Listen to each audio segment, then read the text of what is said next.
Ladies and gentlemen, thank you for your patience. Please welcome with me the panelists for our first session. Secretary General of the OECD, Ángel Gurría, Amina Mohammed, Deputy Secretary General of the United Nations, Amy Jadesimi, CEO of Lagos Deep Offshore Logistics, and Alain Papiasse, Deputy CEO of BNP Paribas. Welcome.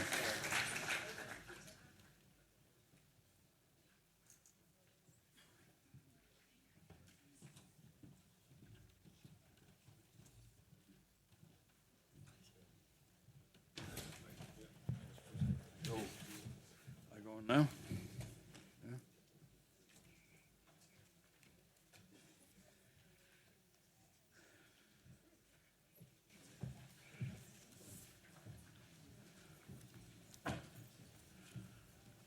Dear friends, excellencies, ministers, ambassadors, ladies and gentlemen, I'm delighted to welcome you to the OECD and to Paris for this year's Global Forum on Development.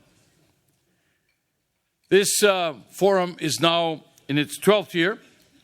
The forum draws on expertise from across the OECD, including the Development Center, the Development Cooperation Directorate, which supports the work of the DAC, the Club de Sahel and l'Afrique de l'Ouest, Monsieur Mossad, bonjour, and beyond the whole of the cluster.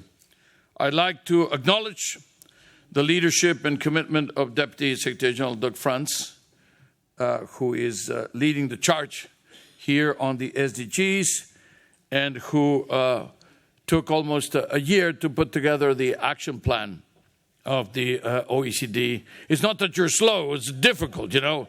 It's a big issue. Let me make a special word of thanks and appreciation and to underline the presence here today of Her Excellency Amina Mohammed, Deputy Secretary General of the United Nations. Now, please.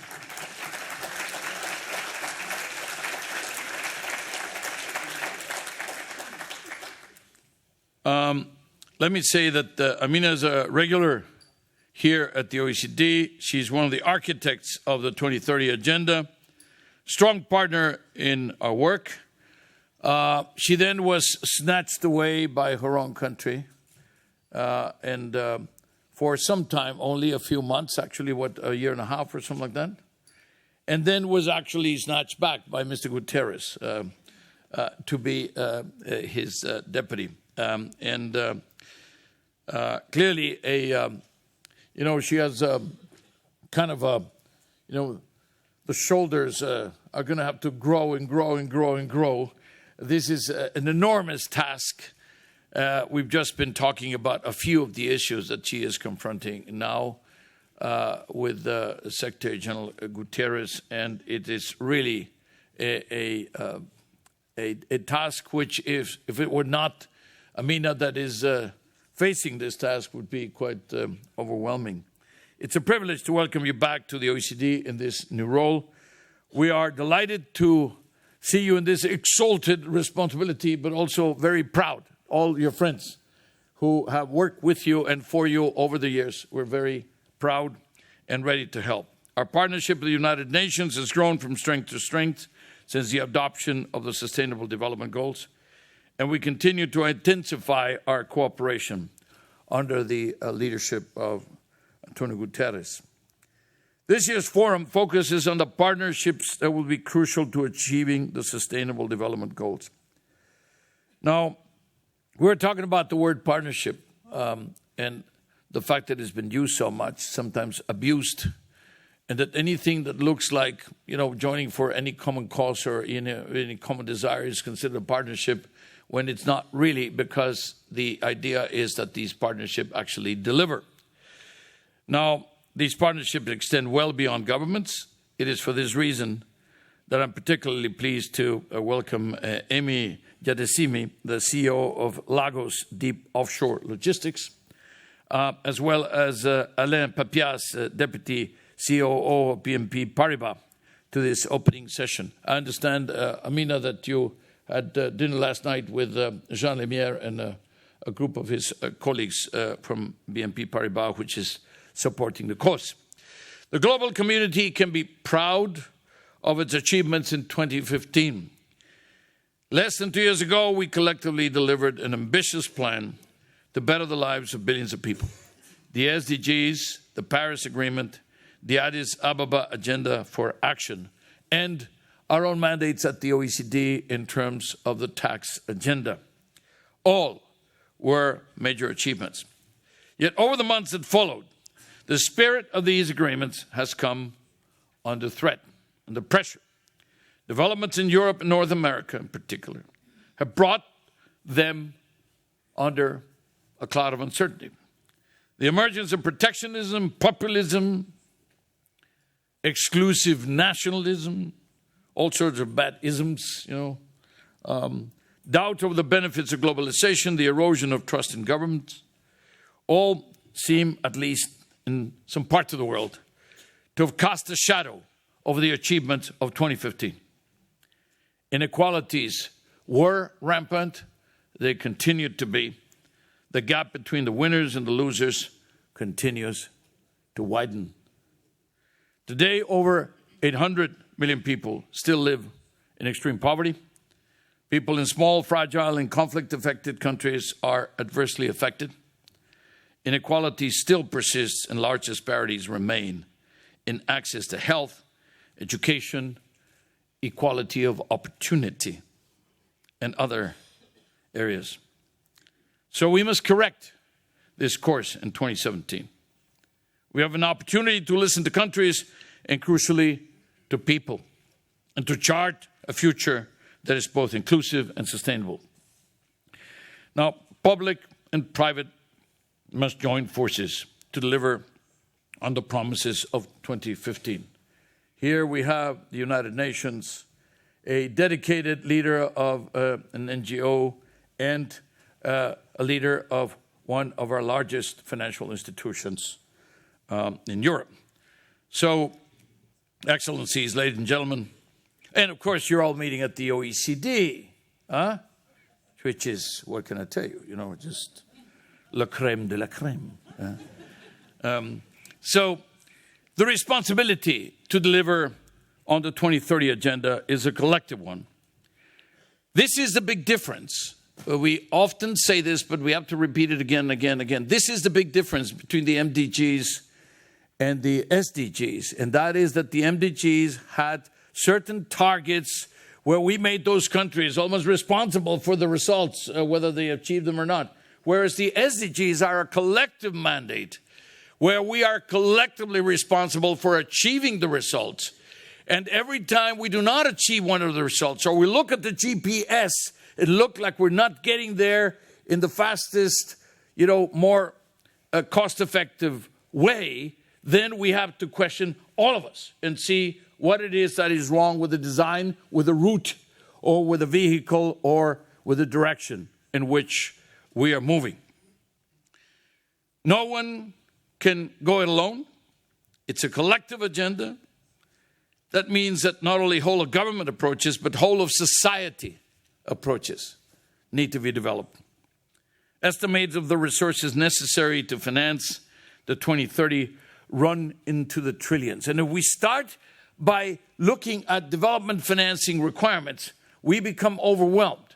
Yesterday we reported to the Council about the financing requirements, and Jorge Moreira da Silva reported on the needs of the financing and how we have to turn even when we talked about billions, we're a little overwhelmed, and when we talk about trillions, we lose track of all the zeros that are involved. And then we become paralyzed because we say we can't get there. Whereas, of course, what we have to do, and Amina suggested that this was the better way, start with a target, and let's move backward to see what it is that we have to do everywhere in between, rather than start today and see all the things that we're missing and the deficits that we have. They say, and then we'll have a much more constructive path.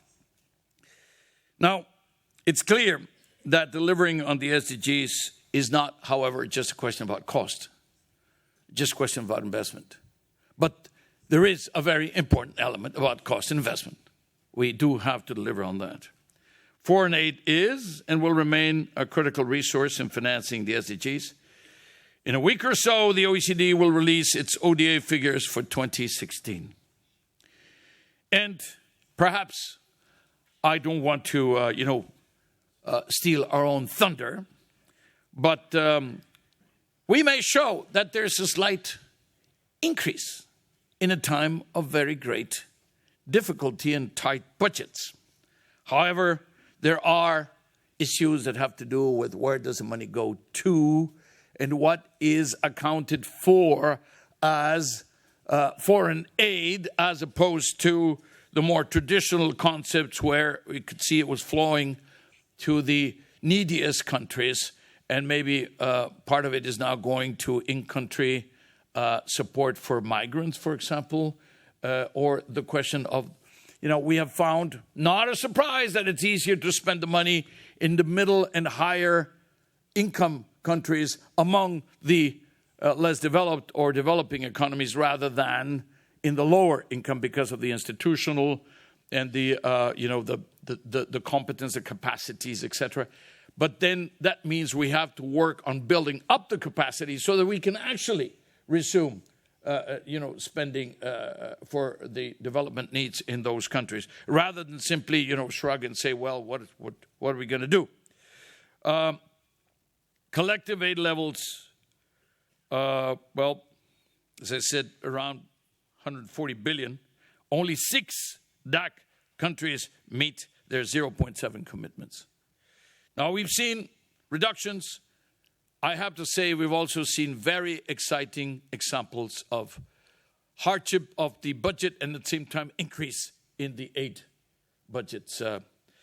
I always mention, I don't do justice to all of them, but I always mention the case of the UK because the UK was confronting a particularly difficult budget situation and still at the same time decided to move to 0.7 in terms of its aid. Not the only one, as I said, but a very important case. Now, this year we will also release figures on private philanthropic support for development, collecting data from more than 70 foundations worldwide. And our preliminary results suggest that, again, this is gathering speed, that it is becoming more and more important. And then you have rather unique cases like one particular foundation which spends more on health than many of the budgets of the countries. Practically, I think it's the third or fourth country or something like that, if it were a country, which is the Gates Foundation, the third, says George, just on health issues, which is rather admirable. It's an extraordinary development if you look at it in terms of that particular field, which is health. So aid, an important part of the solution, but remember, it's only a fraction of the amounts of resources needed. We're talking about perhaps 9 out of 10 employment opportunities created by private enterprise. Therefore, without private enterprise, we can't make it. Private flows to developing countries, including FDI, stand at about, 2.5 times to 3 times that of ODA. And therefore, where is the secret? Well, we need the ODA, and then we need to better use the ODA as a catalyzer so that the other 2.5 times, 3 times, 4 times can actually happen in the ground. So, dear friends, we're here to help. The OECD is here to help. I have mentioned often that in the Oscars ceremony, we aspired to win the prize for best supporting cast of the UN when it comes to the SDGs.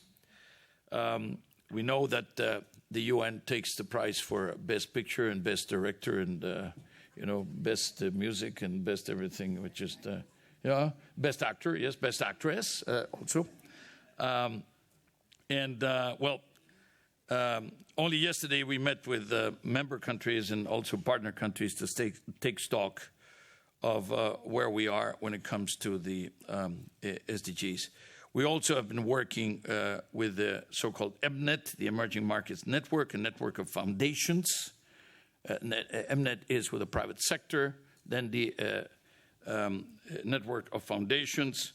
And yesterday, actually, George told us about how difficult it was to develop the concept of TOSTI, the total official support for the sustainable development, and the fact that this is, of course, 4 or 5 times the official, so far at least, identified 4 or 5 times the official ODA, and how painful it was simply to be able to develop some formulas to define it. So, dear friends, we have a collective responsibility to deliver on the commitments of 2015. 2015 was a brilliant year for multilateralism. We have to make it happen now. We are in the period of implementation. There are some complexities, some unexpected, some known even before. But we need to fight harder than ever in today's climate. We have no choice. It's about our own responsibility. It's an intergenerational responsibility. It's about our historical responsibility, but also it's because we can and we should, we must, and therefore we will. Remember, what's the motto of the OECD? It's better policies for better lives. Thank you.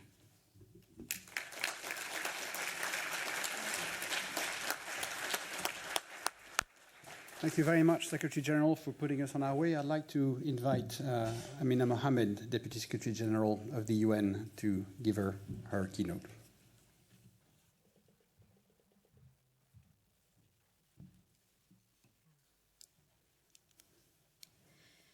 There we go. Excellencies, ladies and gentlemen, but I can see very many friends in the audience. Good morning. I'm really, really pleased to be here at the OECD today, and you all members of an organization which cares about the life and the future of world's people. And today we need to care even more as we look at the complex situations that we find ourselves in. And the United Nations is genuinely happy to have this partnership that needs to collaborate to get the results that are so urgently needed. I'm especially grateful to the OECD Secretary General, our cast that supports us, for convening this meaningful forum on how we can turn visionary agreements that we had in 2015 into vital actions. It's an important opportunity to identify ways of bringing our transformation to scale. Many people look at the geopolitical dynamics in our world today with some dismay, and they're rightly worried that leaders may roll back the gains of recent years. This is a real concern, but let's focus on the potential that is out there. This is an era of the possible. We have the tools and the knowledge, and we've certainly had the collaborative consultations to get us to some ambitious outcomes. We have a new development framework, a framework for financing, and a new climate agreement. These plans can promote economic dynamism, social equity, and environmental sustainability. They show that transforming the global economy to a low-carbon, climate-resilient path is feasible and it's inevitable. And these agreements show how investing in a sustainable future can end the injustice of poverty. The 2030 Agenda charts for us a path to rise to this moment in history. The 2030 Agenda, and for that we have to realize the immense potential of the business, science communities, civil society, parliamentarians and governments. So in a sense, we all have a stake. We're all in this together, and as we've heard, it is a collective responsibility. Our global agreements reached on climate change, the SDGs, and financing for development were a triumph of multilateralism, and to underscore that, because that's what's head is on the chopping block right now. We need smart investments in people and the planet, where, when, and at the scale they are needed. We need to move from that laboratory Petri dish into propagating that in everyone's lives, looking for those results. I'm encouraged that, true to the 2030 Agenda's universality, all regions have engaged in participatory processes to define national priorities and action plans. The SDGs are an imperative and an extraordinary opportunity. They respond to all those complexities and challenges that we have in the world today. The goals are an answer to the prevailing isolationism and protectionism. They can provide a financial return in new markets for the estimated $12 trillion currently sitting in negatively yielding government bonds. And I heard yesterday from colleagues around the table, investors, on the possibilities. Yes, the challenges, but the possibilities of coming together to make that happen, unlocking all of those resources that we need for an agenda such as the SDGs. We need to see this big macroeconomic picture where capital markets and financial flows support sustainable development. But first, we have to focus on the importance of official development assistance. ODA is vital public finance to achieve vital public goods. I've seen what a difference ODA makes in the life of suffering people. When ODA commitments are met and dispersed consistently and predictably, people and communities flourish. Entrepreneurship blooms, civil society grows stronger, and that helps us improve accountability and in many cases strengthens democracy. So we need ODA on time and we need it at scale. I'm sure many of you are aware that the outlook on development finance has been transformed. We need significant resources to implement the 2030 Agenda, the Paris Agreement, and the Addis Ababa Action Agenda. And that is why the focus has shifted towards the catalytic use of ODA to mobilize other sources of financing in support of developing outcomes. The OECD has conducted important research on this, and I thank you all for that. The development cooperation community is ready to amplify their effectiveness by using innovative approaches. We have to work on the details, on analysis, programming, funding, joint implementation, monitoring, and evaluation. And this work may not grab the headlines, but it gets results. And it gets results in the lives of people that not only deserve it, but have a right to it. When we use ODA in a catalytic manner, we can help tap into local investor bases and develop domestic sources of financing for the SDGs. That means more food for the hungry families, better education for deserving children, greater equality for men and women, cleaner sources of energy, and all the other elements of sustainable rights-based progress. With catalytic ODA, countries can shift over time from international to domestic sources, which at the end is a sustainable way of financing our economies. We at the United Nations can work on the ground to help governments to achieve this. We have the expertise in country, the values that you share, and the resolve to make the most of the development resources.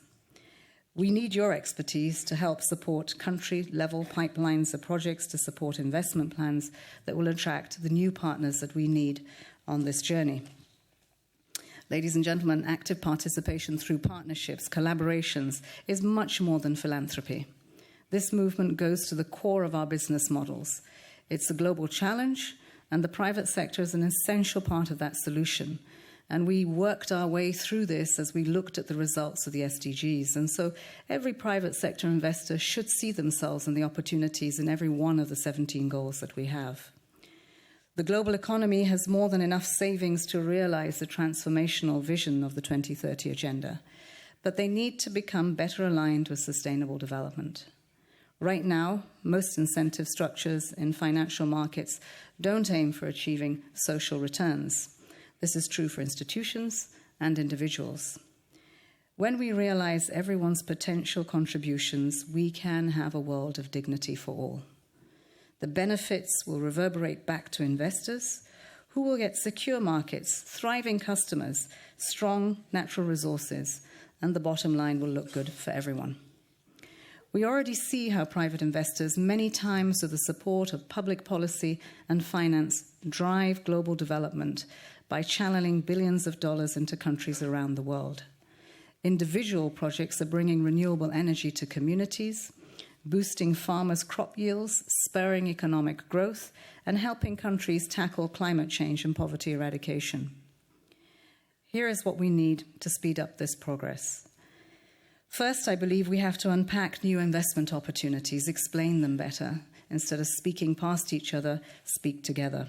Second, we have to foster a culture of close cooperation with the private sector, characterized by a spirit to learn from best practices and the flexibility to integrate new methods to generate new forms of development cooperation. We also have to rebuild trust between the different constituencies. As we see civil society an important part of the collaboration, one needs to ensure that everyone at the table trusts that the results are for everyone, that they are inclusive and that they are enduring and sustainable. We saw a powerful recent example when the World Bank cooperated with PNB Paribas around the SDG-linked bond. This demonstrated the powerful role of capital markets in connecting savings with development priorities, while offering investors an attractive risk-reward profile. Third, we have to realize that gender equality is a win-win for everyone. According to recent studies commissioned by the UN Foundation, closing the gender gaps in access to products and services could expand economic activity by $300 billion by 2025. Fourth, infrastructure. Developing countries have an enormous need for investments in sustainable infrastructure. We need incentives, especially for the least developed, landlocked, and small island developing states. Sustainable infrastructure, saving lives, and spurring progress. Infrastructure covering short-term needs and long-term goals, and that is why it's so important that we scale up the investments in infrastructure. We certainly can't deliver on maternal mortality or education or even the industrialization that needs to happen in many of our countries without the very basic infrastructure. We talk about the urban agenda. That urban agenda needs sustainable infrastructure. Now's the time that we invest in it. It will certainly cost us more the longer that we leave it. So it is urgent. These many vulnerable countries are where you often find the most vulnerable people. We must keep our promise to reach the furthest behind first in leaving no one behind. At the same time, we have to address the specific needs of middle-income countries. They have very widely varying levels of per capita incomes, poverty, and even more so inequality. Many middle-income countries struggle to access affordable financing, a contradiction where we see them growing, but we're growing without people at the center. And for that, we need to find different measures and solutions to address that, allowing access to where most of our poor live. These are the kinds of solutions we need to attract a range of investors across the globe, tapping into local wealth and providing channels for high net worth individuals. The resources are there. It's for us to find the instruments, the keys to unlock those resources, channel them to where we need to get the results in people's lives, to improve economies and communities, families, to really address the prevention that we speak about as we look at sustainable development, investing in sustainable development, looking at the root causes, that we prevent the conflicts, and those that are there as we come out of them, the urgency that is needed to again invest in the 2030 agenda so that we can sustain peace. The United Nations family is ready to work hand in hand with all of you at all levels with renewed passion and dedication for action. And as the Secretary General said, we want to work back from 2030, not towards it. We'll miss the goal. But what we have said is this is what we want to achieve. And working back really puts the milestones in place, the urgency in place, and the necessity for those collaborations to work now and not tomorrow, to work with the young that we say are needed, the youth that we say are needed for the future, but in fact we should be working with them today. We're ready to partner with governments, philanthropic organizations, and private investors to stimulate sustainable investments at all. Even those governments that are not readily making the right noises today, we will continue to engage with them until they make the right noises and we get that progress, because they're needed. The United Nations doesn't leave anyone off the table. We try to keep everyone in the tent. The one thing we have is an experience of different levels of countries participating, not participating. But the goal is that you try to keep everyone on track. And when they fall off, you pick them back up again and you put them on track because the world needs it. We need results in people's lives. We need for countries to come together because together we're far better than we are in a fragmented society that we find ourselves slowly drifting towards. On behalf of the Secretary-General, I'm leading a comprehensive review of the UN development system to ensure that we're well positioned to support your efforts, being fit for purpose. I look forward to working closely with everyone. It is true that in every constituency that we're finding that the skills and the tools that we need to address the scale and the complexity of context is one that we have to come together. And we are not ready here today. We don't have the answers. And it's okay to say, I don't know, and to come round the table and to find how we will better know and address the solutions that are needed at every level across the world. As a minister in Nigeria, just a few months ago, a month and a half ago, I had first-hand experience of the importance and complexity of the tasks ahead in building more sustainable, just and equal societies and increasing people's quality of life and well-being. I've also seen why it's so crucial to take a whole-of-government approach in close coordination with ministers in charge of the economy, planning, finance, and development. But even without the experience as a minister or a United Nations official, I've learned by traveling the world that sustainable development is our only and best way forward. For me, as a young girl, I went to school in the northeast of Nigeria, a place that has birthed some of the worst terrorism and extremism in the world, Boko Haram. And I know that terrorists are not born. And so we must really tread back those steps to find out what really put us in that place today, that we are using young girls and women to become the terrorists of today and tomorrow, and to make sure that once we find a solution to that conflict and that we end those dark days, that we never go back. And this is part of the world that we would like to see, one of peace, of prosperity, where everyone has a chance to thrive. For the people in the most remote of places, islands who suffer from climate change, the communities in the biggest cities choked by pollution, and these will be our islands, they will be our countries in places that very many of us have not even heard of, talk less seen. And we have to address them, we have to bring them back into the center of what we do. For the graduates who are desperate for jobs, to older persons who cannot afford to retire.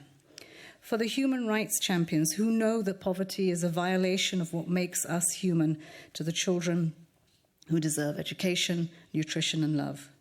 For a sustainable world of generations to come, the imperative for us to engage yesterday, today, and tomorrow is essential. It is the reason why when Antonio Guterres said to me, come and join us in what we have to do in the next few months, a simple question I asked him was, why did you take this job? And his answer was that today there is a moral imperative. And I think that's what we have to remember in the deepest of our hearts and our minds. When we finish our day job, we go back to being family, community, and part of the world. And we owe it that with the privilege that we have, with the tools that we have, to do just that, to make the place better for everyone and to ensure that we really don't leave anyone behind. And try to define, as you walk out that door today, who are the anyones that you know we must not leave behind. I thank you.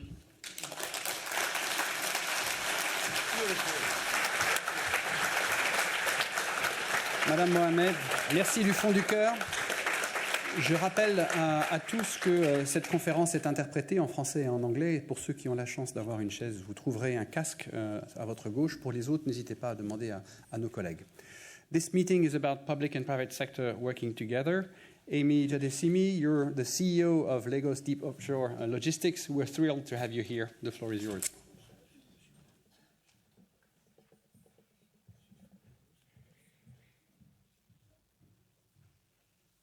Good morning. I'm here wearing two hats today. One is as the managing director of a for-profit company, which is a logistics base in Lagos. Ooh. Thank you. We are unique in that we're privately developing platforms that will enable sustainable industrialization across West Africa.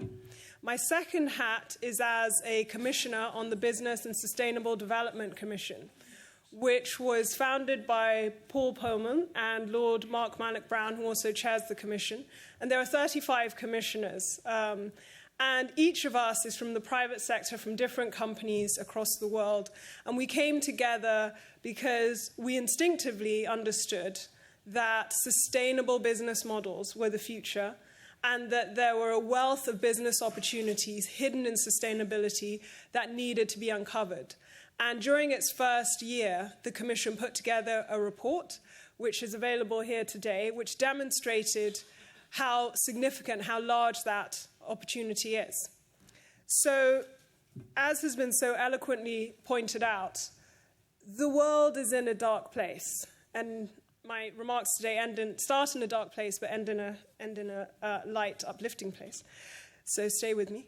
So the current business models, the current political models are flawed. There's pervasive corruption.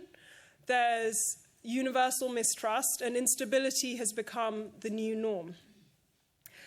This is an age where it's difficult for people to reach across the aisle because confirmation bias has taken over in the space where there used to be collaboration and cooperation. The upside is that this is also a moment of change. And that's really important to appreciate, because if we weren't going through this instability, people would be too wedded to the status quo, to old business models, to old styles of globalization, to be able to seize on the opportunity that sustainability provides. The private sector is the perfect vehicle to take sustainability across the world. We have proven that through private enterprise, we can reach the most inaccessible parts of the world, provided the incentives are there. And in the case of the SDGs, we have at minimum a $12 trillion incentive.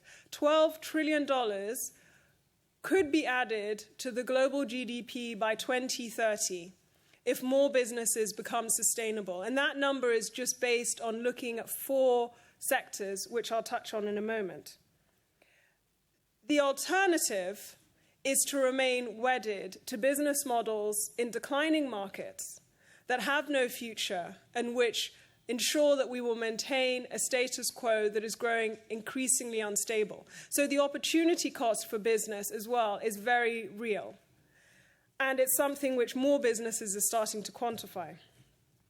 So the Business and Sustainable Development Commission launched its report in Davos this year.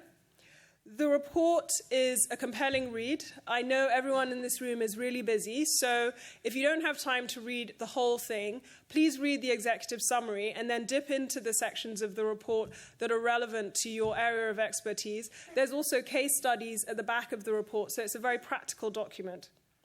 The report focuses on 4 sectors: the agricultural sector, energy, urbanization, and health.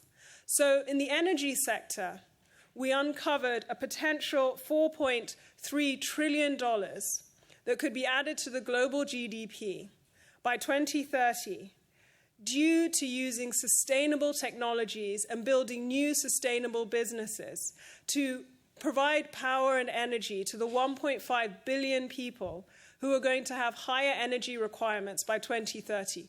1.5 billion people. So these are new clients who are going to need energy. And sustainable technology is now cheaper and easier to deploy in inaccessible parts of the world. Urbanization is another huge area for growth. $3.7 trillion could be unlocked by developing housing, developing utilities and services for the 60% of the global population that is going to be living in cities by 2030. Agriculture, another very popular area for development financing.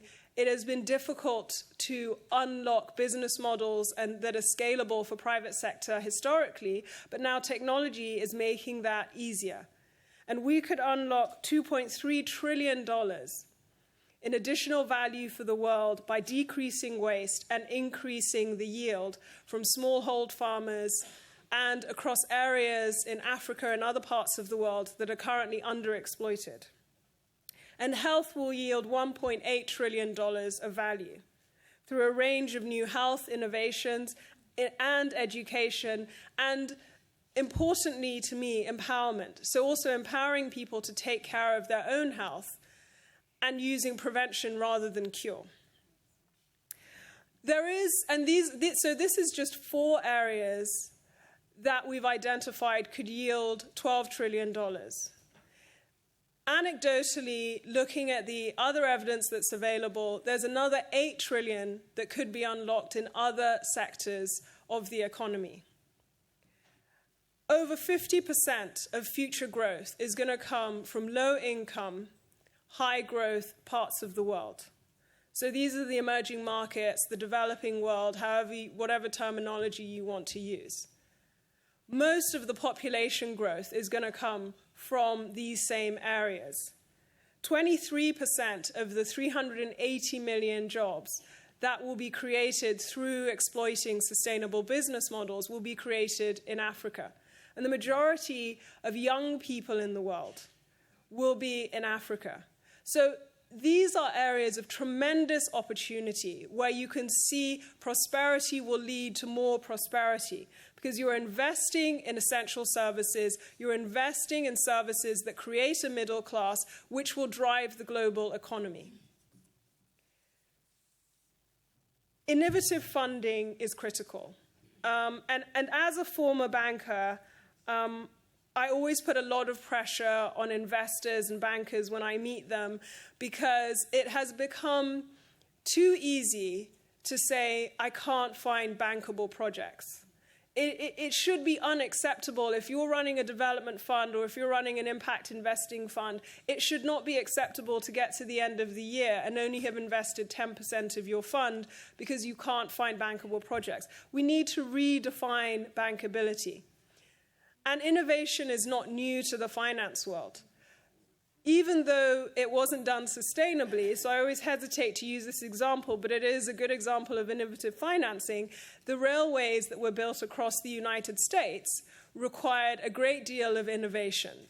The mortgaging system was created in part to enable companies to build railways. Companies like Goldman Sachs were founded by innovating and using commercial paper to fund entrepreneurs. So historically, the finance sector has been really good at innovating to enable development, to build businesses, to build countries. And we've just lost our way. Now, $2.4 trillion is needed to unlock the $12 to $20 trillion of value that I've mentioned, 2.4 trillion. And that sounds like a lot of money, and I agree with the Secretary General. I have no idea what a trillion looks like, but 2.4 trillion is less than 1% of the 290 trillion of investment capital available in the world today. So from a private sector perspective, it actually isn't that much money. Especially when you bear in mind that most of that capital that's currently deployed is deployed in declining markets where you're getting zero or negative returns. And there's no possibility that that is going to change. Ignore the stock market. The fundamental growth is going to come from low-income, high-growth countries where people are currently not investing. So there's a huge opportunity there for those financial institutions who take the chance on investing in innovation and going into those markets now, because they will be the survivors in 2030, and they will also be doing well by doing good. One of the keys to unlocking this criteria, which is where organizations like the UN and the OECD can help, is defining universally accepted criteria for sustainability. And there are various organizations that are doing this. I know Moody's is doing this. I'm not affiliated with them. I just had a meeting with them where they were talking about their criteria for green bonds and the like. So there are various institutions who are doing this independently, but we need a universally applicable set of criteria so that impact investing funds can specifically target objectively measured companies and business models that are sustainable. Finally, we recognize that the private sector, just as the political classes and the 1%ers and so on, need to win back the trust We need to win back the trust of our employees. We need to win back the trust of civil society. We need to restore a balance and a trust between public sector and private sector. But we can only do that through our deeds. And there are a few business leaders right now who are sticking out their necks and who are doing this. And we're hoping that this report will be a basis on which more business leaders can justify taking the leap and pushing their companies towards investing in sustainable businesses. So thank you very much for your time. And as I said, copies of the report are available. Thank you.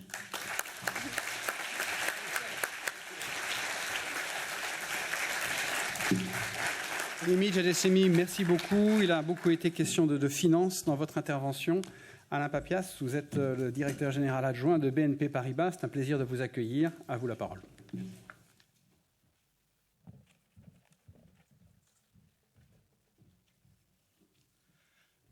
Merci, Monsieur Solignac-Lecomte.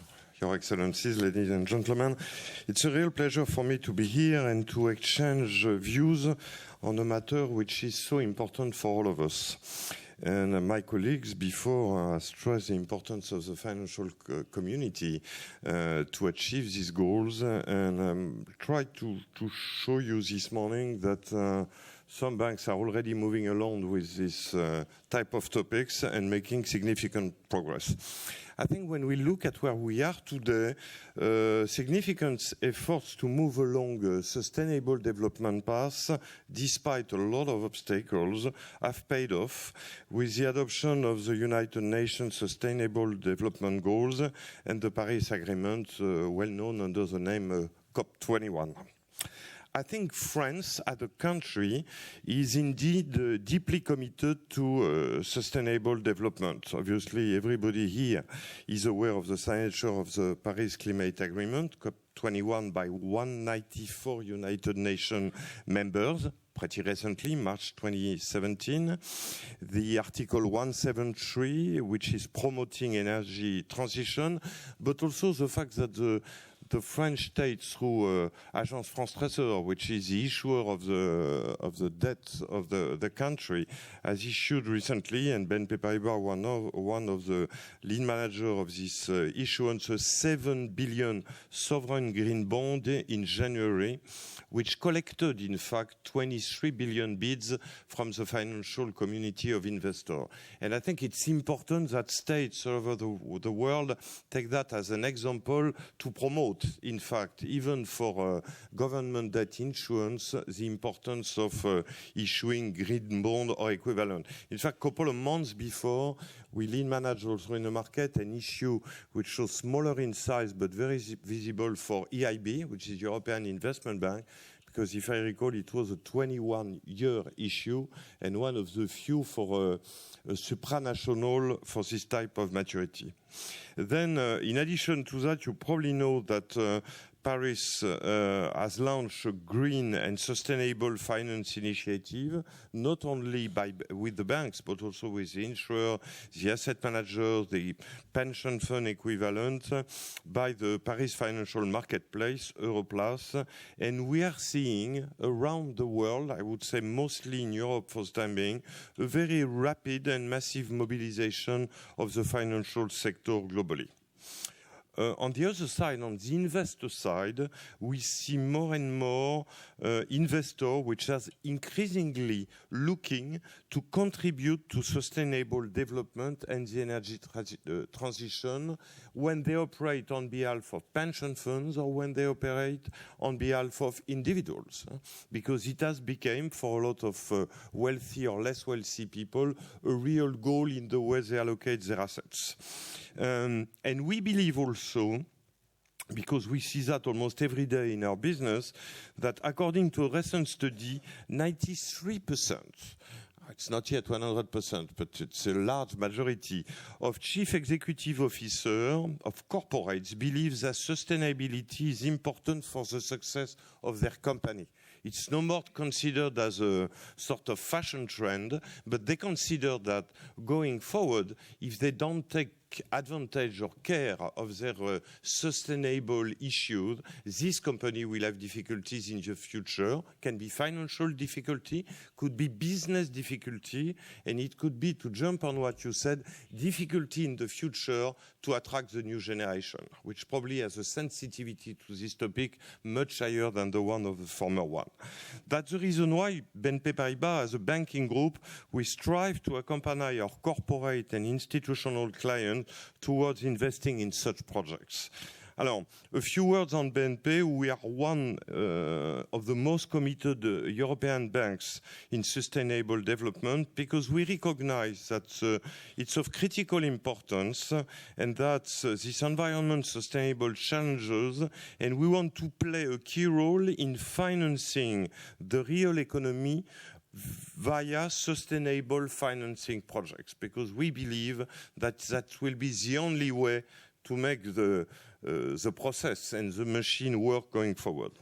We are totally committed and firmly aligned with, obviously, the United Nations Sustainable Development Goals. I'm wearing it this morning. And the group has developed and applied stringent mandatory CSR policies which define the way we approach and do business in sensitive sectors. For instance, you can find on our internet site or in our annual report all the policies related, for instance, for the defense policy on non-conventional weapons, etc. And we know that it has a cost in terms of business to take these policies, but that's the only way you can make some progress in the world. More specifically, our corporate and institutional banking, which is the division I'm overseeing at the group level, sustainability has been put in front of the market as one of our 4 pillars for our CIB 2020 agenda, which is our 3-year plan. And we also advise, finance, provide investment solution to our clients in full coherence and consistency with this universal rights and principles and in compliance with the group-specific CSR policies. We provide also, and I fully agree with my predecessor on stage, innovative approach like the one mentioned by the Deputy General Secretary of the United Nations, where we organize and structured for the World Bank indexes, CSR indexes, which allow the World Bank to issue bonds with this index dedicated to finance this type of responsible offering. Today, we have managed more than 11 billion in green bonds, and our target by 2018, a year from now, is to be one of the top 3 banks worldwide organizing, structuring, and promoting and selling, obviously, to investors green bond. In the renewable energy financing, which I think will be critical for the future of the population, we are today ranked number 1 for offshore wind farm financing in Europe, and we are helping to add over 1,500 megawatts of capacity in the last year alone, and have announced that we will double the financing resources which are allocated to renewable energy sector from close to 7 billion last year to 15 billion in 2020, and we are already at 9 billion at the end of 2016. We will also invest in green tech. Usually you hear about banks financing fintech, but we will invest in green tech, and we have put aside 100 million euros to invest in startup companies working to develop solutions in areas such as energy storage, smart grids, or product of that type. We've also developed something unique, because you have to look at the full value chain, which is an environmental, social, and governance reporting tool for pension fund and asset manager, which is called ESG Risk Analytics, which is a way for them to communicate to their final investor by having a reporting dedicated on this type of topic. Developed also responsible indices, the one I've commented also for the World Bank, but also an ethical climate care index, a sustainable development goal index, which we've developed development with the World Bank as a partnership. We are also obviously active in green M&A, i.e. we believe that through our advisory team and advisors, we can support large power and utility companies in transitioning from their traditional business to their new business by giving them opportunity to acquire or to partner with companies who will be more active in the low carbon economy so that they can diversify their portfolio. And obviously, we've launched under the Terra Neva wording or concept, investment solution, which we've launched in partnership with the European Investment Bank to combine financial objectives and energy transition. I think the goal was to show you that I think to accompany and to support these sustainable development bank goals, some banks have decided to try to take the topic seriously and to move it forward. I think, as mentioned by my predecessor on stage, sustainability development is in the interest of everyone. It will be a huge business tomorrow, and the one who will miss that train, in a way, will be probably left aside of future development. I trust that today will be for all of you, because you have a lot of other topics to discuss during the day, a source of inspiration to further develop together sustainable development initiatives. And obviously, being the last on stage to speak, I wanted to thank you for your attention. Thank you. Thank you very much. Thank you very much to all of you. I have three things to say before we go for a coffee break. First, don't forget to get your token. It's this little hand here that has all your personal information on it. And if you rub somebody else's token hand like this, it gives you their credit card automatically. You can also download the publication so that we have a really green and paper-free conference. So get yours if you haven't at the outside this room. The second thing is, so we'll take a break. Speakers are invited to gather in room CC18. Everyone else, coffee is outside. There'll be two sessions at 11, one here. We come back at 11. This session here will be on finance, precisely. And next door, there will be a discussion on the role of small and medium enterprises. 11 o'clock, sharp. And the last thing is to thank our speakers for this opening session. Thank you very much.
Ouais, c'est bon.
Okay, ladies and gentlemen, thank you for coming back from your coffee. I hope you had an enjoyable break. We are now going to start with our panel. So I will introduce the moderator. The session is Financing the SDGs, How to Make It Happen. And I'm very pleased that we have with us here today Vinit Ray, who's going to be taking us through the session and introducing the panel. Vinit Ray is the founder of Avishka Intelcat Group and chairs the group and its executive council. And he serves as a commissioner on the Global Commission of Business and Sustainable Development. He's launched at Davos this initiative and is advisor to the United Nations Economic and Social Commission for Asia and the Pacific Science, Technology and Innovation Advisory Board. Vinit has received numerous rewards, including the G20 SME Innovation in Finance Award in 2010 in Seoul. He is the UNDP IBLF ICC World Business Award in 2005 in New York. So let's welcome the panel. And just before I hand over to Vinit, I'm going to introduce the DCD director, who will be wrapping up the session. And so we're lucky to have George Moreira de Silva, who was appointed recently the director of the Development Cooperation Directorate. And he has served as a visiting full professor at the University of Lisbon. He was vice president of the executive board of the Partido Social Democrática in Portugal. Sorry for my Portuguese.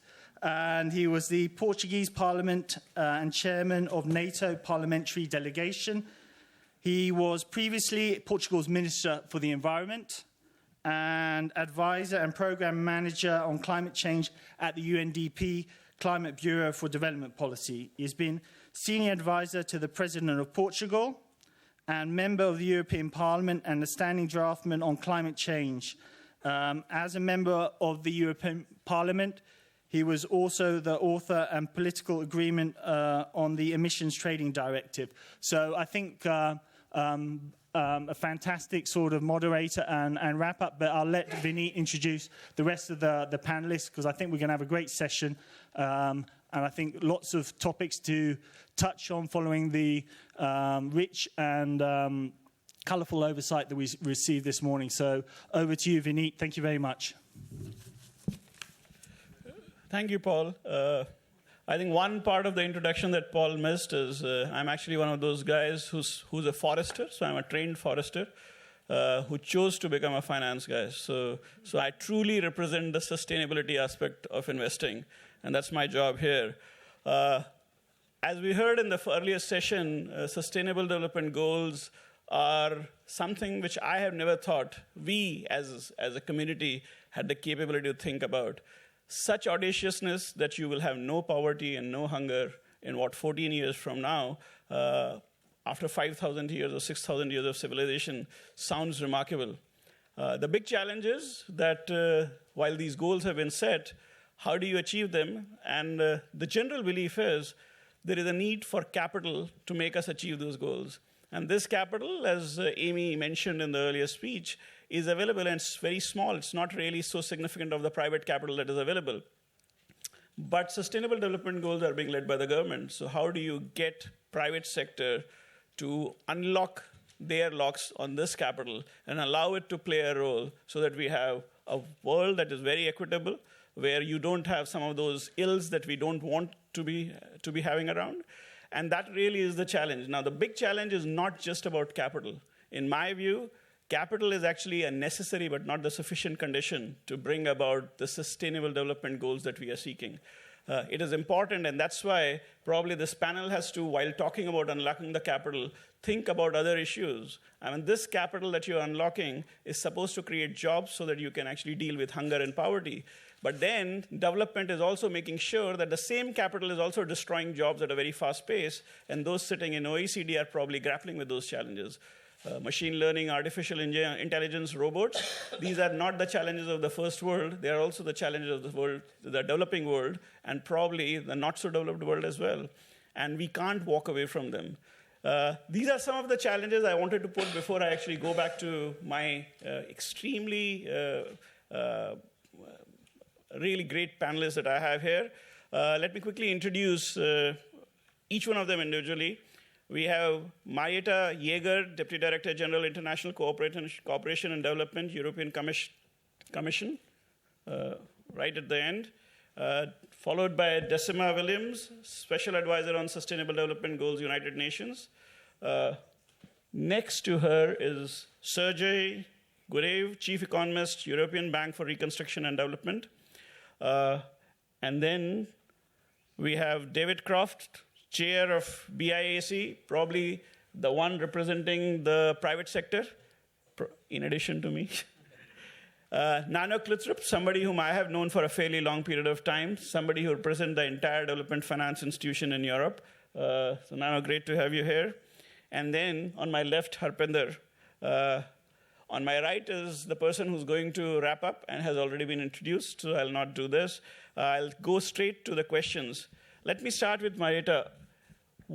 How do you look at European Commission's role in making sure that the development that is needed, the engagement of finance and development, specifically looking at the local economy of the countries that are probably not part of or not rich enough, how do you actually take capital there and bring about development? What is the European Commission view on that? Thank you very much. Good morning, ladies and gentlemen. On behalf of the Commission, it's a real pleasure and honor to be here among you in such a prominent panel. So, indeed, EU and member states, as you know, we are the major donor when it comes to the development aid. But very quickly we realized that traditional development assistance alone cannot meet the challenges of achieving 17 SDGs. So therefore, we started to look for other new innovative tools and to see how we can match the needs that are there in order to meet the SDGs. We have listened this morning to the Deputy Secretary General, and she said it all in terms of substance. Now the question is how we get there. And of course, you will agree with me that grants remain essential, but we must complement them with other tools and sources of finance in order to really reach these ambitious development targets. So we want really as a Commission to support our developing countries, notably with helping them to raise more domestic revenues. That is the first issue that was also mentioned today. And secondly, mobilizing more private sector investment. And we do believe that in mobilizing more private sector investment, this is the right incentive into the right direction in order to make the implementation of the goals possible in a way that it's sustainable and basically also beneficial for the country. So we put together a very ambitious external investment plan. And I would like to use this opportunity to present to you the external investment plan that it's an innovative and unique structure that we haven't seen before, because it brings the new guarantee and the guarantee fund that will mitigate the risk. And basically the plan builds on the experiences that we gained as a Commission from 2007, when we started to deal with blending, and we have created 8 blending platforms, geographic or thematic, and basically those blending platforms where we invested 3.4 billion since 2007, basically generated the investment of the volume of 57 billion, and that is something that we keep in mind when we prepared the new proposal for the new European investment plan. So the investment plan has 3 pillars. First one is so-called guarantee, so European Fund for Sustainable Development, where we are still negotiating with the Council and the Parliament, and hopefully before summer the regulation will be in place with the guarantee and the guarantee fund established. And then the second pillar is the technical assistance, and the third pillar is the political dialogue, or basically how we enable with our partners to put together the 3-pillar structure, because we believe that this should be all done together.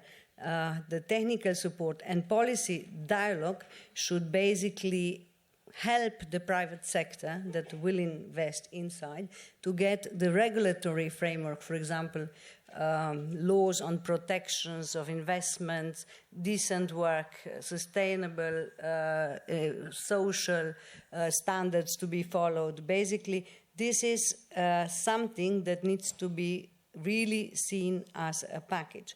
So to attract the private investment will be really important also to increase our partner countries, to help them to increase productivity through really ensuring the better business climate, but also to promote local value chains as through the decent work, prohibition of child labor, education, vocational training, research and innovation, etc., etc.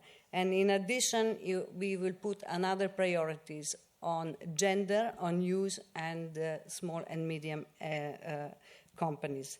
And finally, really, as I said, through the political dialogue and the technical assistance, we are going to help our partner countries to be basically prepared and more resilient, to the to get the investment in a sustainable way, so that the private sector cannot basically explore any loopholes when it comes to the standards, sustainable development, and social and environmental protections. Thank you very much. Thank you, Marjeta. I'll move to Dessima. We actually heard about what Sustainable Development Goals and how United Nations think about it in the earlier session. But my question specifically to you is, generally capital, the flow of capital, and the way capital decisions are taken, they take into account what they have done in the past and try to take innovative decisions looking forward. Now, United Nations has gone forward and put forth something very audacious, very challenging, something which has never been done before. How do you expect the capital to play a role, given that this is not something which capital is very used to doing? Thank you very much, and a pleasant good morning to everyone. Thank you for inviting us to this forum. You have heard the Deputy Secretary General of the United Nations, and so I add or join or stand with her under that conversation. First of all, the SDGs really are at the core of the global agenda, all 17 of them altogether. And they are also accompanied by the Paris Agreement, which also calls for very strong and robust financing. They're also joined by the Financing for Development, which is a specific agreement on the details of that financing. And if you think also, there are 2 others I'd like to bring to your attention. One is the Istanbul Agreement on Least Developed Countries, and the Samoa Pathway for Small Island and Developing States. And those 2 specific ones, for the least developed countries as well as for the island states, also include very particular approaches to financing and sustainable financing. So at the Office of the President in the United Nations system, we take SDG number 17 as our point of departure alongside these agreements. SDG 17 calls for a new look, a partnership agreement to financing, and therefore it's a combination. It's trade agreements that must be more amenable to development, sustainable development, technology and innovative measures and methodologies, as well as investments. Now, the idea of investments must be accompanied by something we're trying to run away from, which is official development support. And we have heard the sort of hidden but good news that official development support has increased, can increase, but must actually play a different role. That's our perspective on it. It must be much more catalytic, and it must be more sustainable.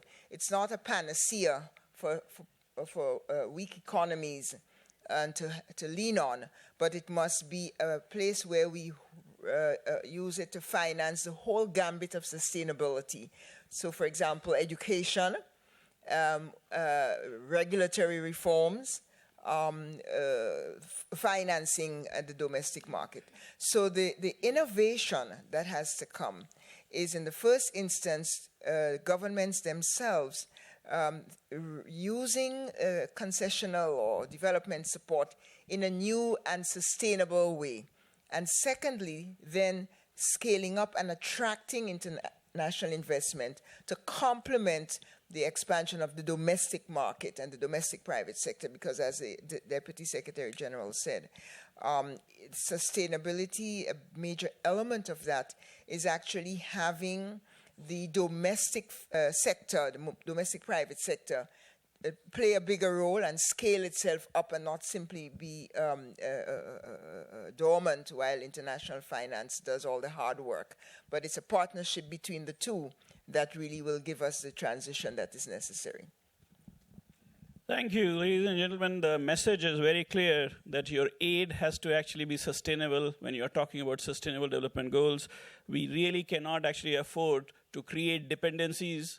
We need to actually use our capital to create catalytic partnership, which will allow the private sector capital to move in and create the sustainable development goals or help us reach those goals in the defined time frame that we have got. I would also encourage the audience to actually tweet your questions on the hashtag OECDGFD. We would be using those questions at point as and when I see them, and I'll be actually throwing it to the panel as well as to the audience.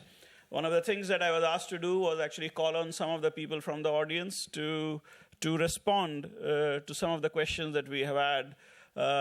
If I can look at Mr. Hans Doctor, yeah, right in front of you.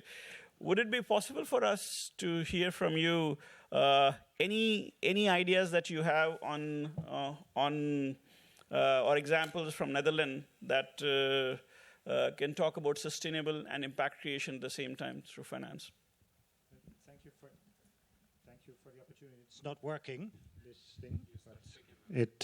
Now it comes. Thank you. Yeah. No, thank you very much for the opportunity. In the Netherlands, for the last 4 years, we've been actually forced by a budget cut.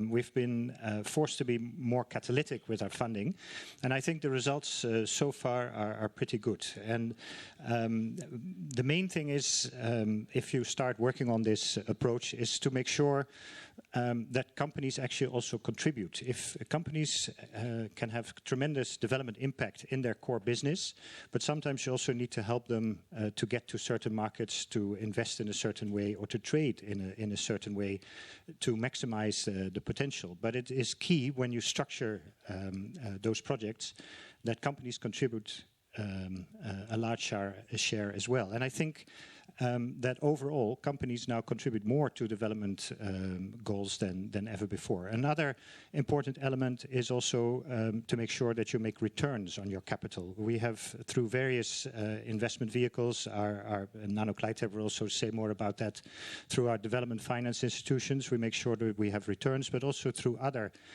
instruments, we make sure that if companies access our funding, our development funding, that they also pay back that funding. And I think that is very key, because there's, of course, a lot of concerns sometimes that also amongst NGOs or governments in recipient countries, that now we're giving all our money to companies. But we're not.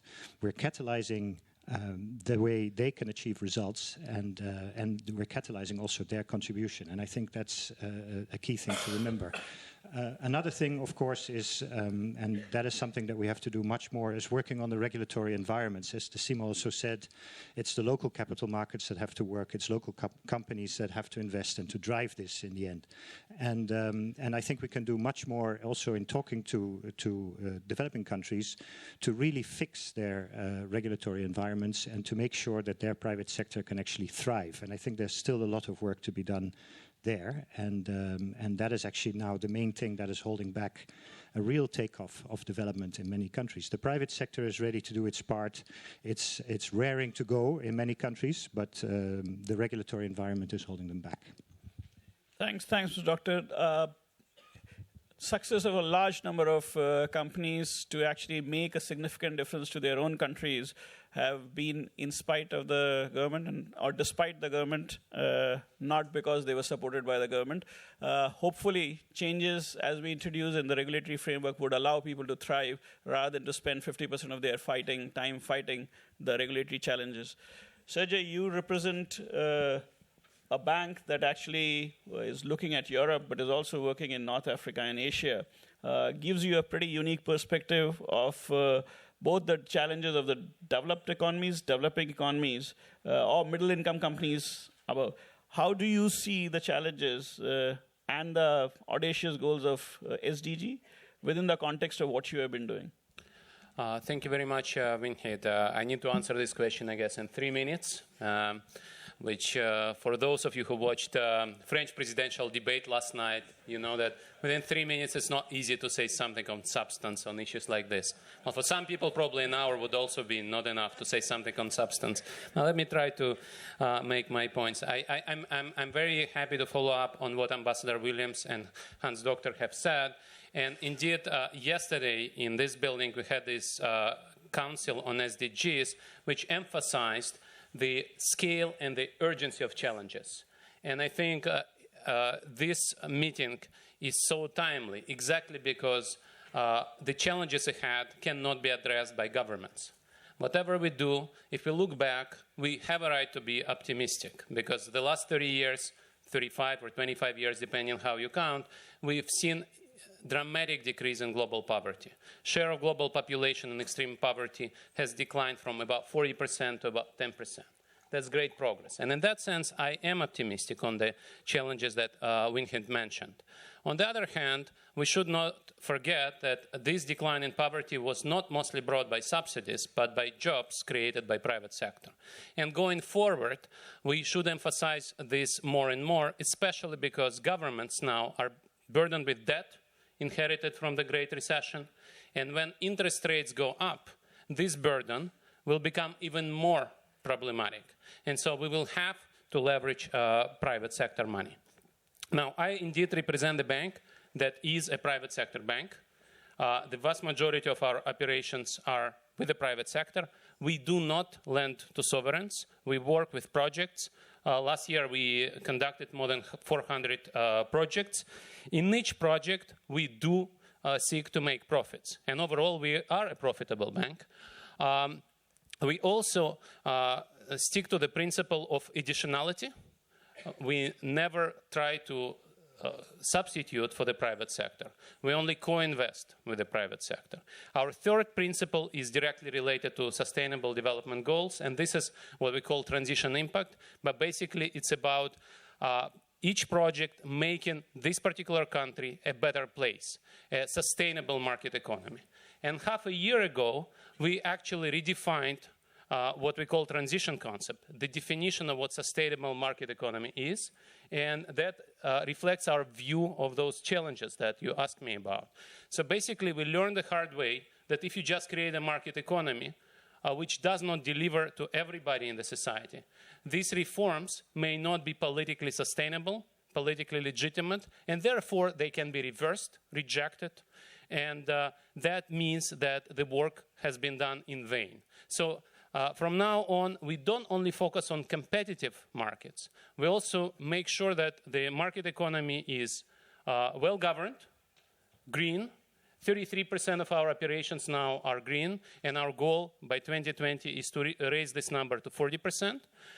We also want market economy to be inclusive, which means equal opportunities for women, for young people, for people born in disadvantaged regions, but not only.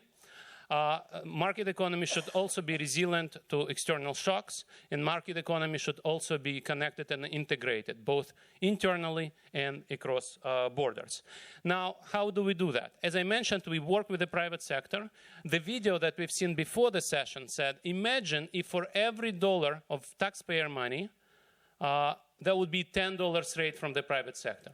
In our case, this ratio is 1 to 20. For $9.5 billion annual business investment, we fundraise for something like $500 million of grant money, which in some cases supplements the investment. So we do blended finance. Sometimes we actually do operations which are green, sustainable, inclusive, even without donor money. So how do we do that? Well, why, given that we lend at market rates, why businesses in our countries of operations work with us despite all these conditionalities? And the answer here is because first and foremost, we run our business well, we manage our risks well, and we maintain AAA ratings. So our cost of capital is low. So we make profits even though we face difficult environments. Second is we are patient. We have a long horizon, and in our countries of operation, market lending is unfortunately often very short term. And third, businesses we work with in our countries of operation are businesses that know where the future is, and they know that sustainable business is actually the market advantage in the future. In that sense, they are following the very same model that Alain Papiasse was talking about this morning, that unless you do business in a sustainable way, you may actually fall behind the curve. Now, what are the main challenges in any developing country? Of course, these are institutions and human capital. And what we do, we work creating markets, creating market institutions, and training people.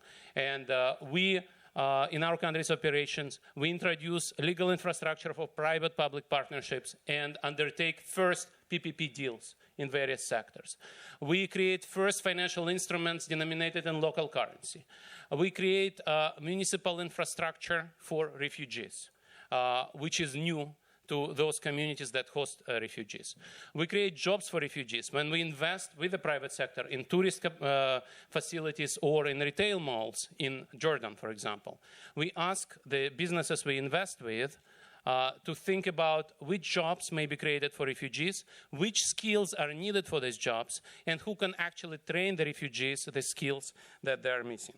And looking at our history, I can say this is not easy. We've had a share of difficult experiences across our region. But overall, the fact that we managed to do our business in a sustainable way, and we managed to deliver on those dimensions of sustainable market economies that I mentioned, I remain optimistic. I think there is a way to combine private and public financing and deliver on SDGs. Thank you very much. Thanks. Thanks, Sergei. As an impact investor who's actually also been doing it at a much smaller scale than probably what you are doing, I actually appreciate the act of taking the risk and blending the finance to allow these kind of changes to take place. Something that probably the governments and the banks that have actually been promoted by the governments might continue to do. But since we are actually here to talk about policy recommendations that would probably facilitate the movement of finance, let me actually go to the floor again. And Kimo, if I can actually request you to give us some recommendations. Can we have mic there? Yes, what can policymakers do to attract capital from the private sector to meet the SDGs? Do you have recommendations? Thank you very much, Chair. Good morning, everybody. I have been dealing with investment policy issues in the OECD Investment Committee, and my background is in investment treaty making. I will not bore you with the investment dispute resolution, so I will go to the question of what policies can support sustainable investment. The starting point to me is always that you can't force private persons or private companies to invest. So the conditions have to be conducive to investment. And we have heard about the questions of blended finance. We know that there are situations where the market where the investor wants to invest are the conditions are such that the money costs too much. We need to have the public money to come in, but that is only to a certain extent. And if we really want to have sustainable long-term private investments, I think we need to follow the point that was raised by our colleague from Holland, and that is to improve the regulatory framework, the investment policy framework. And if I can use this moment to give a bit of a advertisement for an OECD work in this field, and that is an instrument called the Policy Framework for Investment, which is a tool upon which governments can screen their investment policy framework, whether it's questions of the stability of the rules, whether it's the questions of competition, questions of subsidies, or questions of how can you support responsible business conduct. By this policy framework for investment, a government can have a screen of the operating environment and then identify those areas where bottlenecks are. If they are in competition is not working optimally. There are questions of competition law that need to be fixed. And that is the moment when especially the developing countries can then raise that question with the development cooperation partners and try to fix these problems.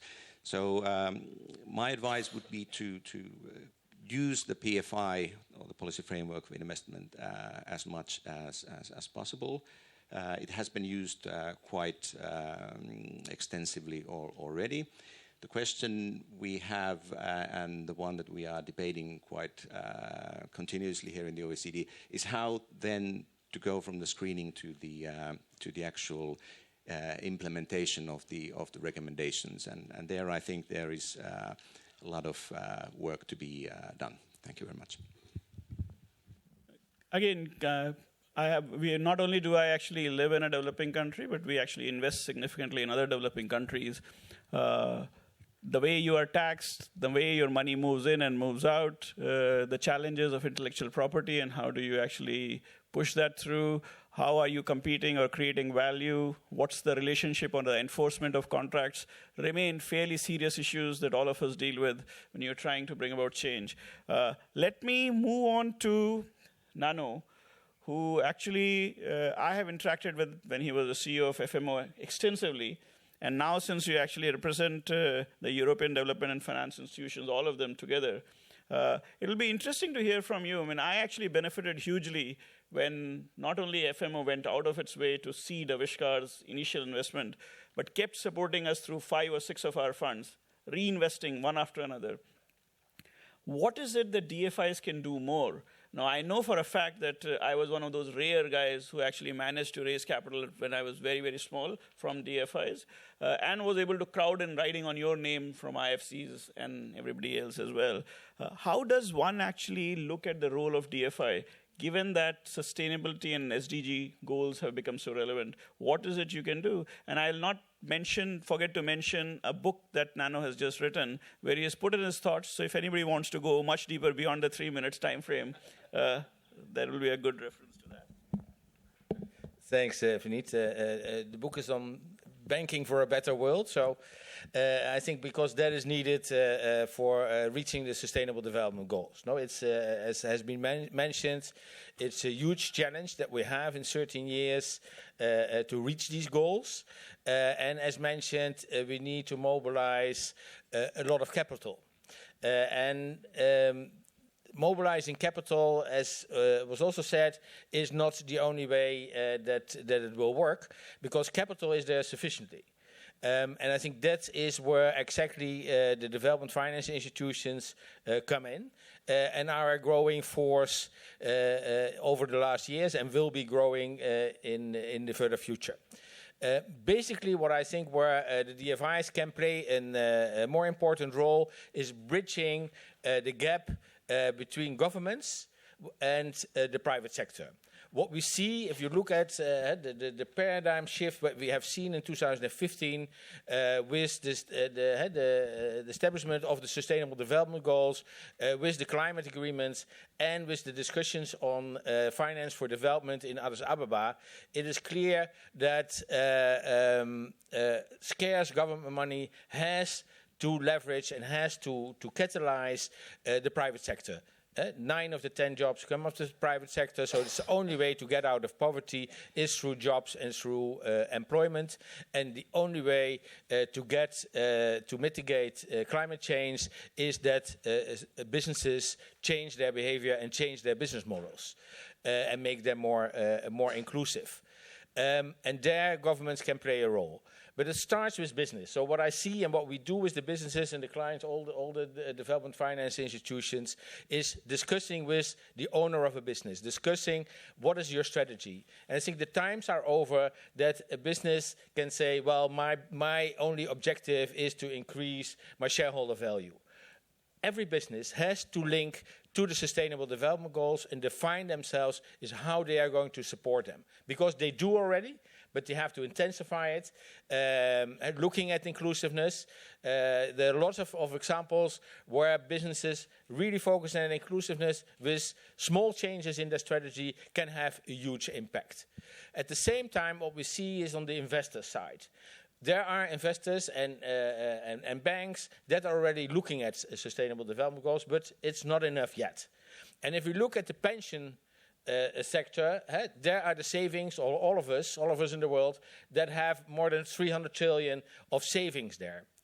We should set ourselves the target, let's move 10% of all the pension money and of all the savings towards directly the Sustainable Development Goals. And that's easy said, and of course it's difficult to do. But crucial is there that we respect. It's sometimes easy to say, well, let's pension funds and everybody invest in these high-risk things. But at the same time, if they come back to us as pensionees and say, well, sorry, we invested a lot in the Sustainable Development Goals and we have to cut your pension by 50%, nobody will be very happy. And the same is banks. Everyone says banks have to take more risk. The same. It's our savings there. If they go bankrupt, and we have seen what happens if they take too much risk. So every category of investor has a certain risk profile which they can accept compared to the return what they need. And that is exactly where the development finance institutions come in, because they can bridge that gap. You have governments wanting to catalyze and taking higher risk, because that's where the money, the ODA money, can be used for. Now we give it away. Let's use a much more substantial part than today, not to give it away, but to take risk and to mitigate the risk for the different investors. And mobilize the 10% of the pension funds. So that can be in sovereign risk. If we look at renewable energy, often the problem is that the local energy off-taker is very weak and the risk cannot be taken. The political risk is high, so taking with some money those risks away, we can mobilize billions and trillions. So that is the story about blending. We have to be very careful. So as EDFI, the DFIs, have a discussion on what is blending and what are the conditions for blending. Because if we do it wrong, the impacts are huge. We want to go from billions to trillions. If we do it wrong, we go from billions to millions. And that's really a warning that I have to say, because it is easy talk about we blend and then everybody comes away, but we have to take very specifically those risks away that move huge amounts of capital in blending. So we have to come to guidelines on blending which are respected by everybody who is there in the industry. So my point is, it's about capital, and it's about, it was mentioned, and that's my last point, it's about bankable projects. But what we see is still there's a lack of projects that can be financed by banks. So also government money can, and it's high risk of developing energy projects, inclusive projects in the health sector, in the education sector. So we need, and the ODA money can be very helpful to business development, to create bankable projects that can be financed in first instance by DFIs and following getting other investors in. And I think those are the bottlenecks. Taking risk away for the private sector, that they are enabled to invest in sustainable development goals and develop and help to develop more projects that are bankable and that support the sustainable development goals. If I can make you give one more comment, one of the critical things that I have actually been looking at is the goals that are in front of us, being what they are, we need to bring in some new thinking. We might have to deal with them with new instruments in a new manner. We can't actually keep looking at the old things and expect different results. That never happens. What do you think about the new instruments that are coming forward? The social impact bonds, development impact bonds, impact investors, different kinds of impact investors, newer terms, application of venture debt in emerging economies, not necessarily targeted towards ventures that were like Silicon Valley ventures. So I myself have created a couple of them, but there is a significant demand, and the more we go in Africa and Indonesia and India, what we realize is there is a need for innovation. The world has to look at these challenges and the opportunities from a very different lens. What are your views on the instruments itself? But they are crucial. I think there are already a lot of instruments. So it's my feeling. Sometimes we're talking about blending, about new instruments, while there are already instruments that are working and we have to scale up. Because I think that is crucial. So we need to experiment. That's why you need high-risk money, which governments and impact investors can provide for these instruments. But we need scale. No, the other day I was at a conference. If we don't get to scale, it is a hobby. No, so that's the perspective really we need, because we are talking about hundreds of millions of people lifting them out of poverty. We are talking about huge challenges in the climate. So scale is crucial, and I think the models that are helping to create new business models that are experimenting in a first stage, but the view and the design of these innovative instruments has to be how to scale it up and how to get to billions. Thanks, Nanno.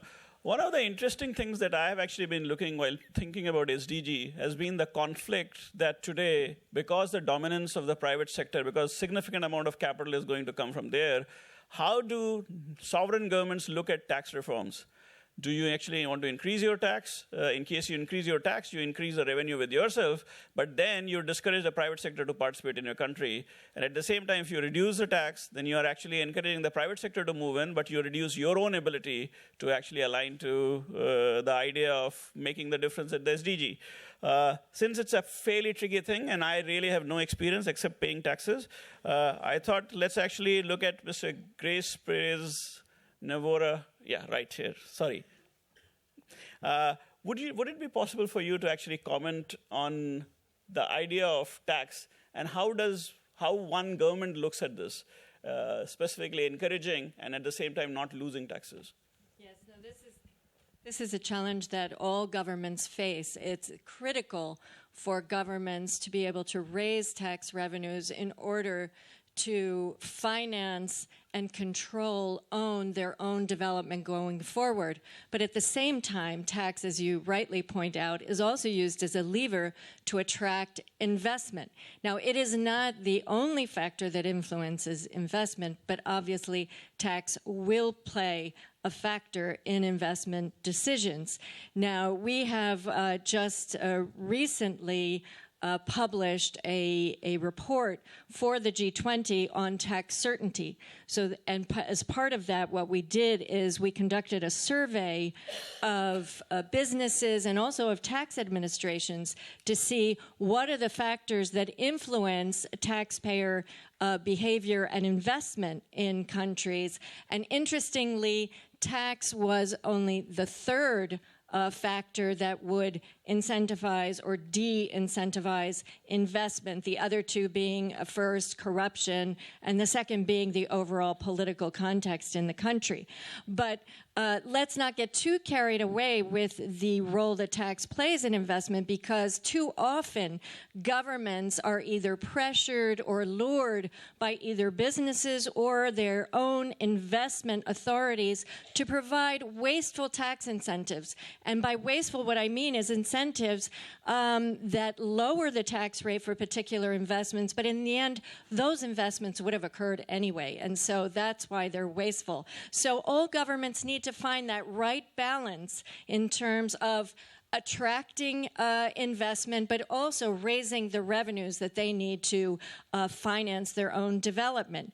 Now, as I said, in this tax certainty project, we analyzed the survey results from over 700 businesses in 62 countries, and we found that one of the things that they're really interested in is to have a stable and predictable tax environment. So they're not so much focused on the actual rate of tax or the level of tax, but the predictability of the environment. And so how can governments achieve that? Well, one way they can achieve that is by adhering to international rules and standards for cross-border tax situations. And we've tried to help that through our base erosion and profit shifting project, where we've brought in now 95 countries and jurisdictions participating on an equal footing to develop those rules and implement those rules in a consistent way. So that, I think, is an important way going forward. Now, I just want to comment on two things that were said by the panel. First, Dessima mentioned the fact that ODA needs to be used in a different way. One way that it can be used differently is to use more ODA to support tax administrations and tax policy design so that governments can improve the way they raise their own revenues. And I also want to go to our Dutch colleagues' comment about how businesses can help. Well, one way they can help is by paying tax and paying their, I don't want to say fair share, because so many people say, well, what is a fair share? But what is interesting, and I want to bring this to the attention of the BIAC Development Committee Chair, is that the BIAC Tax Committee in 2013 put out a statement of principles for international business, calling on businesses to pay tax based on the economic and commercial activity that they carry out, but that also does not produce an abusive result, and other good principles in that. So I would encourage that type of behavior from business. Thank you. Thanks, Grace.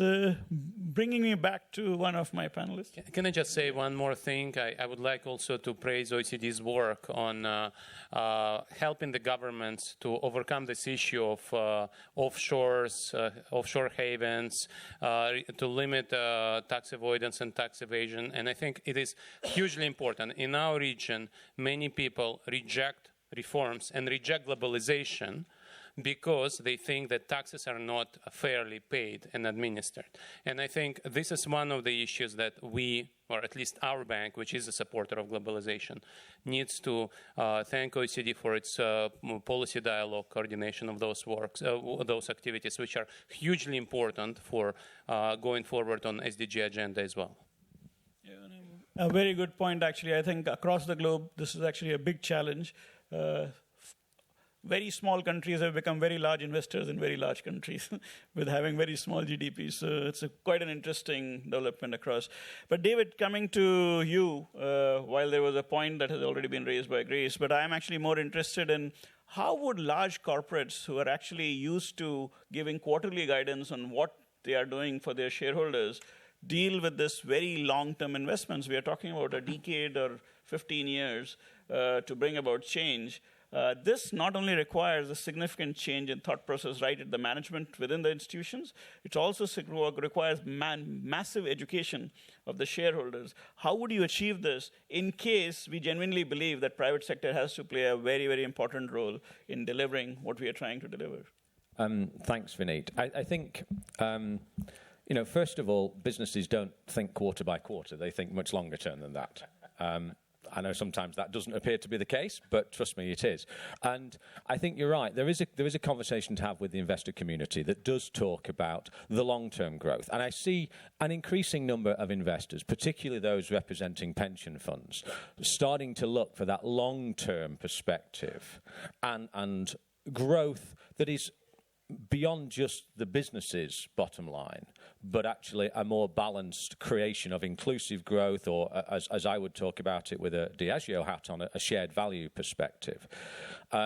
What is slightly lacking, I think, though, at the moment is reward for companies who are working in that way, and simpler, better access to capital, for example, where you are able to demonstrate those sorts of commitments. And if you can indulge me for a moment, I'm going to, there's been a bit of audience participation. Can I just check, through a show of hands, how many people in the audience directly represent a business in this room? I'm going to hazard a guess, that's less than 10%. Now, that's a slightly worrying number, considering that this conversation is fundamentally around how do we motivate the private sector much more in this conversation. Now, what I do see through BIAC, through peer groups around the world, through peer companies, is a significant support for SDGs. Clearly, it needs to grow.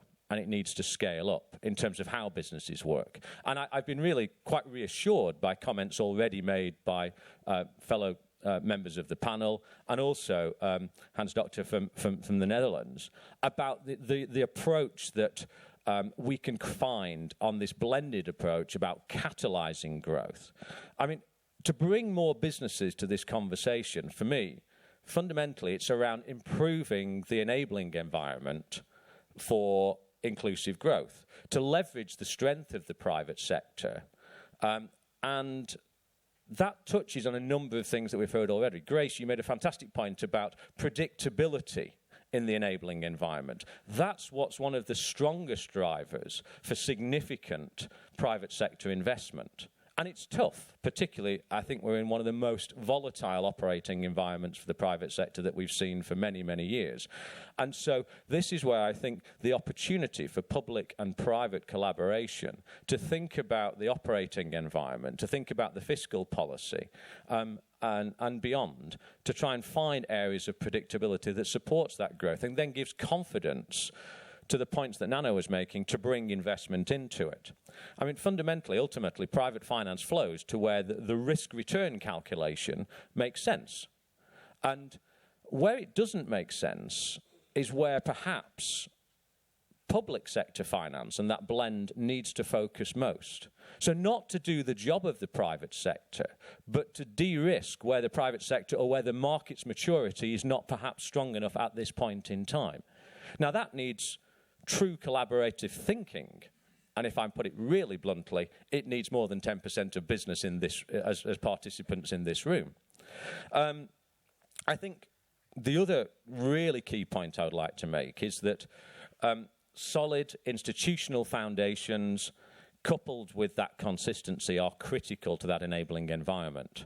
I work a lot throughout the world. I've just come back from South Africa. I see challenges of volatility. I see challenges in public institutions, and not wishing to single anybody out, but the challenge of creating greater support in those areas and institutional capacity, I think, is critical. For a private company looking to start programs in developing markets, or institutional investors looking to invest, regulatory barriers, instability, lack of the rule of law, extreme volatility, corruption are all going to weigh on the minds of decision makers in the private sector. And it was great to hear support for the OECD's policy framework for investment. I would advocate great support for that and the 12 areas it cuts across. But my build on it would also be, it's not just about making certain that those 12 individual areas of policy are tackled.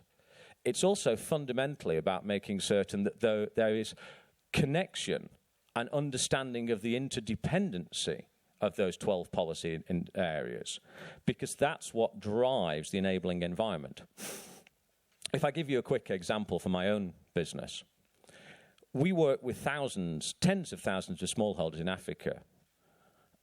For them to succeed as part of our value chain, we invest a lot, we pre-finance, we train, we bring them into a market that they weren't part of in the past.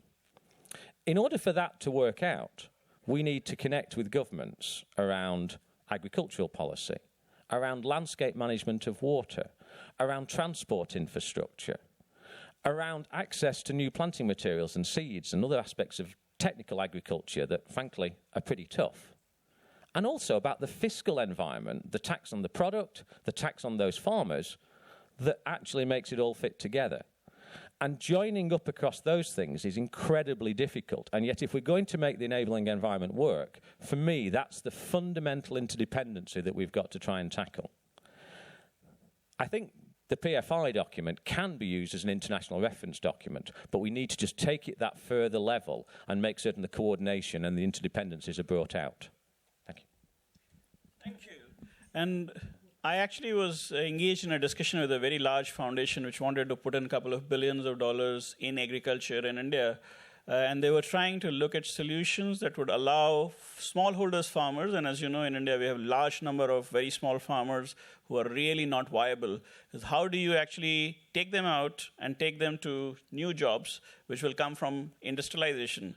And this actually makes me look for Mr. Wellington Chibebe, if he's around. Yes, right here. Deputy Director General of International Trade Union Confederation. Jobs is what you actually stand for and represent. That's what we are all looking to actually create, but technology is also looking to destroy at the same time. How do you look at sustainable development goals and the significant influence of private sector in achieving these goals? Thank you. It's quite interesting that I'm coming immediately after business have just spoken. We are known to be perennial enemies, but in this room we are sharing the same thoughts. There is an African saying, old African saying that speaks to, if you want to know the behavior of the hippos, ask the crocodiles. In this regard, we are saying if you want to know the behavior of governments and business, ask society and the workers.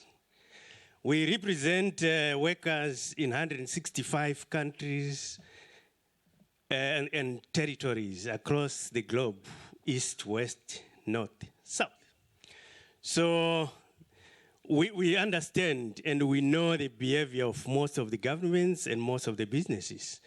But we are saying on this particular issue, we seem to be speaking from the same side and singing from the same hymn book, so to speak.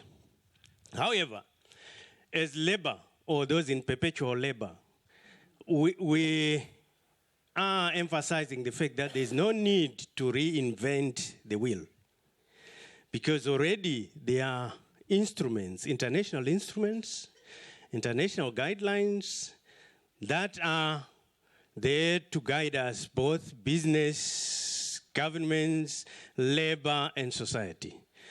In this regard, we are talking of International Labour Organization instruments, UN guidelines on human rights and business, and the OECD guidelines on international enterprises.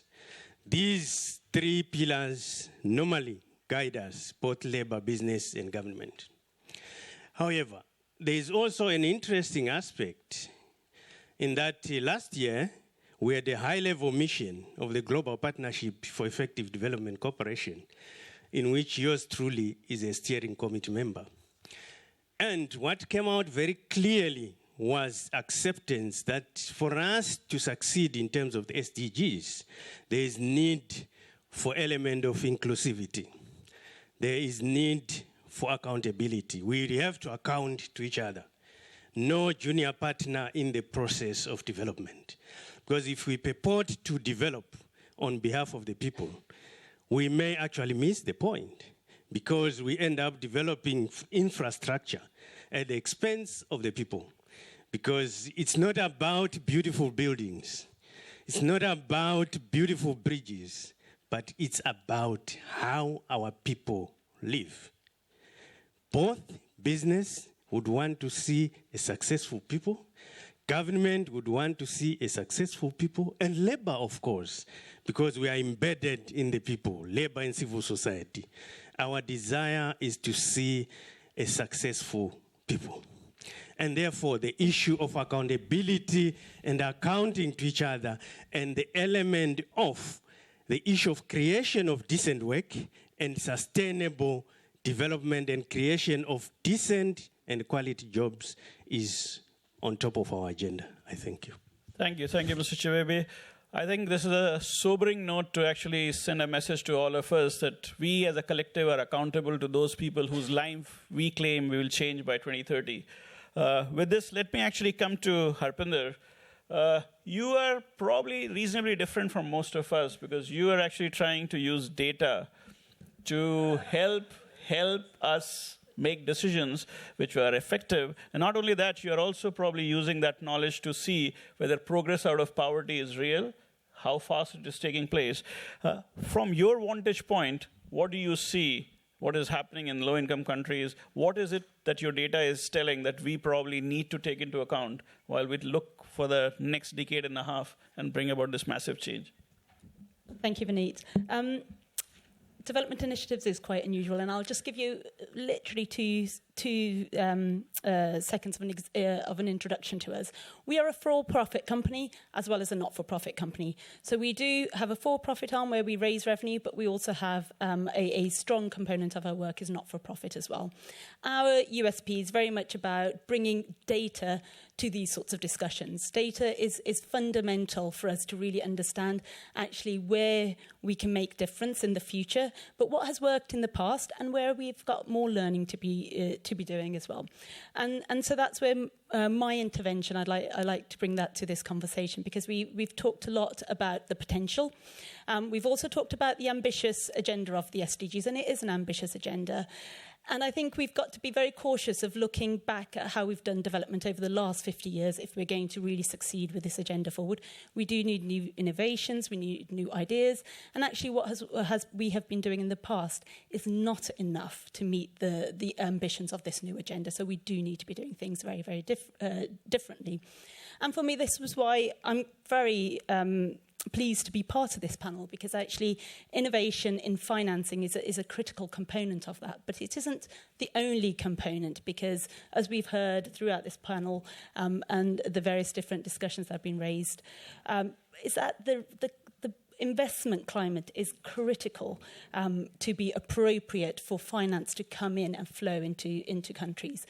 And where we're looking at the investment climate and reforming that and supporting the development of that, that's where public finance really has a critical role. It's not going to be private finance, it's going to be public finance supported through various advisory services and technical assistance that has a role to play here.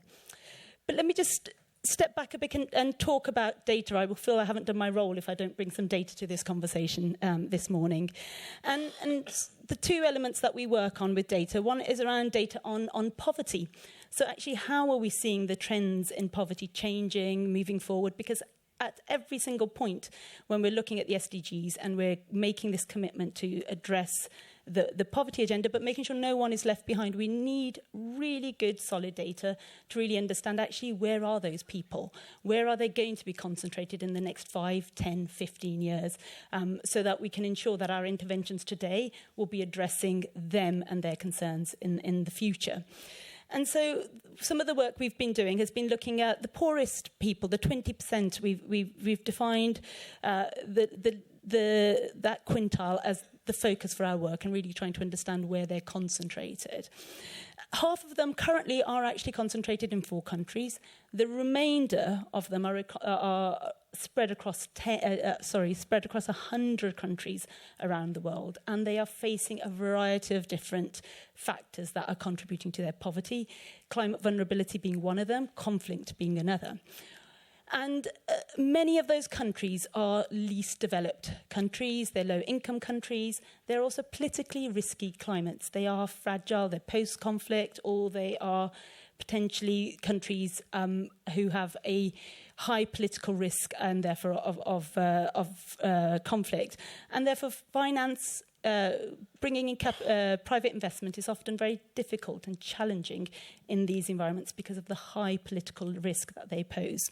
So some of the work we've done on blended finance in particular was really trying to understand what's the current landscape around blending at the moment. Where is it going? Who's giving it? Where is it going? How much is it? Because we need to be able to understand and address these questions if we're going to mobilise more finance through public investment, but also ensure that we're getting the best results possible. And specifically, we're achieving the development outcomes that we're seeking to achieve as public finances in that space as well. And the majority of the finance that we see in blending at the moment is currently going to 20 countries, and these 20 countries are either high-income countries or medium-income countries. A very small proportion of blending projects are actually going to low-income countries. And this, for me, is our most important challenge that we need to be really looking at, because actually this is where fundamentally the change is going to happen with regards to achievement of the SDGs. That finance needs to be moving away from the high-income countries where actually there is enough domestic resources and also potentially a strong regulatory framework to attract private investment and ensure that we're actually using blending in the countries where we really need to be concentrating to achieve the SDGs. My second point, and I won't, there's 2 more points that I've got to make and I will come to a close. The second point is also looking at the impact of blending as well. We really need to understand actually where blending is having the greatest impact and which projects are successful and what are the political conditions, but what are the conditions from the public and the role of the public financiers to support these projects. What are the conditions that need to be in place to actually ensure that the projects are sustainable and will help leverage, they're not one-off projects, but they will help leverage further funding from the private sector in particular. And at the moment, we're seeing that FDI is heavily concentrated in middle-income countries, but where we are seeing some success is that FDI alone is not really going to least developed countries, but actually blending does offer a bit of a solution here. It is actually taking some of these risks. And so for me, the value will be actually how can we increase that risk and how can we get more blending into those countries. My last point is that we need better data. Of course, you're going to expect that from me, but better transparency around traceability as well of public resources. And this is a challenge where we're making contributions from public finances, and we've made commitments for greater accountability, more country ownership, some of the development effectiveness principles. It's really important to ensure that the guidelines are in place to be able to better monitor and track the impact that development finance is having through blended finance and other private investments as a result of their contributions. Thank you. Thank you, Harpinder. We have time for 2-3 questions from the floor. Would anybody be interested to actually share their views? In case you are asking the question, if it is directed to somebody specifically, please do so. Do introduce yourself briefly as well. Hi, everyone. I'm Lawrence Yanovich. I'm the president of the GSMA Foundation. We actually represent 800 mobile phone companies worldwide, and we have made a commitment to be the first industry to back all 17 SDGs. So we've done a whole global analysis about what our contribution can be. But my question to the panel is, I wonder if there's a bit of a blind spot here, which is that companies that I haven't been engaged with are very interested in making SDGs part of their core business.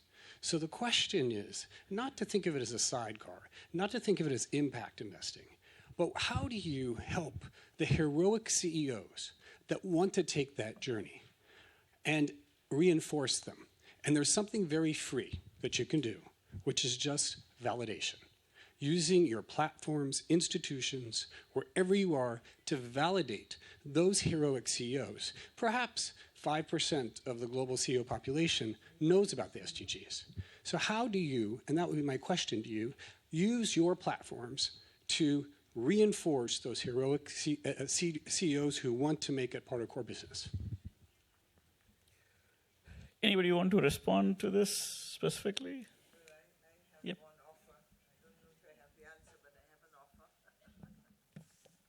Thank you for that question, and it's an opportunity to reinforce what has been said here already. That is, we're really off to a good start. Not good enough for the scale that we need to get to, but we really are off to a start with the report, with the example of the bank, with the book, with just the Global Compact at the United Nations. There really are good and encouraging examples, whether you call it blended or whatever, that new partnership that takes in, my dear brother over there, a new relationship between workers, investors, government, and the rest of the society. Everybody has to change, everybody. So nobody can point the finger and say, you have change and I have to wait. Everybody has to do it differently, between sustainability, gender equality, human rights, dealing with the youth, saving everybody has work to do. And that is why the President of General Assembly is hosting a session on the 18th of April. In a few days, we will host at the United Nations a financing lab. And that financing lab is, on the one hand, to look at examples, but also to answer your questions, to drill down into it. How do we do it? And how do we do it to scale? And how do we do it with urgency? And how do we get to the weaker markets, if you will, where the poverty concentrations are there, but all simultaneously to the middle incomes? So I want to invite all of you to get online and look for this event that will be happening on the 18th of April. And my last little advertisement is also the Oceans Conference, where we need a lot of partnerships. And that conference will be happening on the 5th to the 9th of June, also at the United Nations, the biggest global conference in oceans, every aspect of ocean that you can think about. So just get online and you will find all of those and other events for scaling up. Thank you. Can I just say a few words? One, of course, is measurement and standards. These CEOs should be recognized by the public. They are actually delivering on SDGs. And in the plenary session today, Jadesimi was talking about rating agencies, not even governments, but rating agencies, saying these are the sustainable investments, right? And I think governments can do much more in that respect, defining and measuring. And yesterday in this building we had the Council on SDGs, where we heard that unfortunately out of 230 indicators we have measurement on 50 or 60%. So we still need to do some more work on this. In our work, in EBRD's work, we see that these CEOs actually seek to work with us as a quality stamp. So we co-invest, and everybody knows that we do business adhering to very strict environmental and social and governance standards. They co-investing with us, receive this quality stamp, and not for Western companies, which are bound to rules in host society, in their home countries, but for local business people who operate in very volatile institutional environment, let's put it this way, that such a quality stamp is, of course, very important. And third one, of course, develop instruments that Nanno was talking about and David was talking about, long-term pricing. We need to make sure that when you think about investing in various assets, you need to know that there are indeed stranded assets, that those particular assets which are not sustainable in our today's discussions definition, these assets will have zero value in 20 years. And that then brings you back to simple bottom line. You can still invest your pension funds money or your insurance funds, your insurance company's money in those assets. But since you're a long-term investor, you're going to lose if you invest in stranded assets. So we need to develop mechanisms that price in long-term future. You have anything specific? Yeah, if I can just add a couple of points. It is always great for businesses to be called out for what they're doing. I actually also think that CEOs of those companies would welcome greater support from investors in helping them to deliver. And I think the measurable success is when investors are actually looking at those companies. There's already a body of evidence that says those companies who deliver on climate change, deliver on the SDGs, perform more effectively. It will be fantastic to see investors supporting that more so. And then I think the other part of it would be to think, perhaps particularly with the public sector, and think about the extent of individual value chains that we in the private sector all have. There are areas which we work very closely with, but there are areas within those value chains that still need more support, that are unlikely to get that directly from us. And if I give you an example, go back to the farming very quickly. Sorry, Vinit, I'll be fast. Farming activity, we're very close to. Manufacturing activity, we're very close to. But actually, the bit in the middle, which would add greater value to those farmers that my colleague from ILO was talking about, is about intermediate processing. We are unlikely to invest in that directly ourselves, and yet that is an area that would add much greater local value and open up new value chains for those farmers. With the right dialogue, we can create tangential benefits to that value chain that adds value and growth much more broadly than the single value chain that we individually might own. And I think that's something that we can work from this as part of the transparency and that creates more conditions for success. Thank you. Before I actually go to the floor, let me actually just read out a question from the Twitter. It's addressed to me, but I'm not the most competent guy. How do institutional investors see ongoing tax reforms, risk of wasteful tax incentives? I think I'll paraphrase what Grace said, probably, saying that in case the money is already moving in, if you're giving tax incentives, it's actually a serious waste of the tax. But in case you are trying to build something to attract capital, then probably tax could be a potential tax reform could be a potential tool.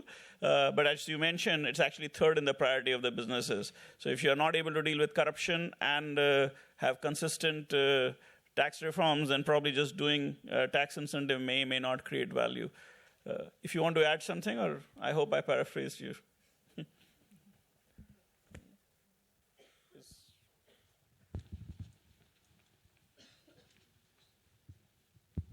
Yes, thank you. No, you did very well. I just wanted to add that in a lot of cases, especially when you're talking about natural resources, the resources are in the country. So the investment is most likely to be made with or without a tax incentive. Of course, companies will ask. The worst that can happen is that they'll hear no. But at the end of the day, in that kind of situation, the investment is likely to happen anyway. But as you paraphrased, it's more important to get the other things right. Having a predictable environment, not just in taxation, but more generally, predictable tax and regulatory environment is key. Thank you. You had a question, sir. Have your headset because I'm speaking in French, if you don't mind.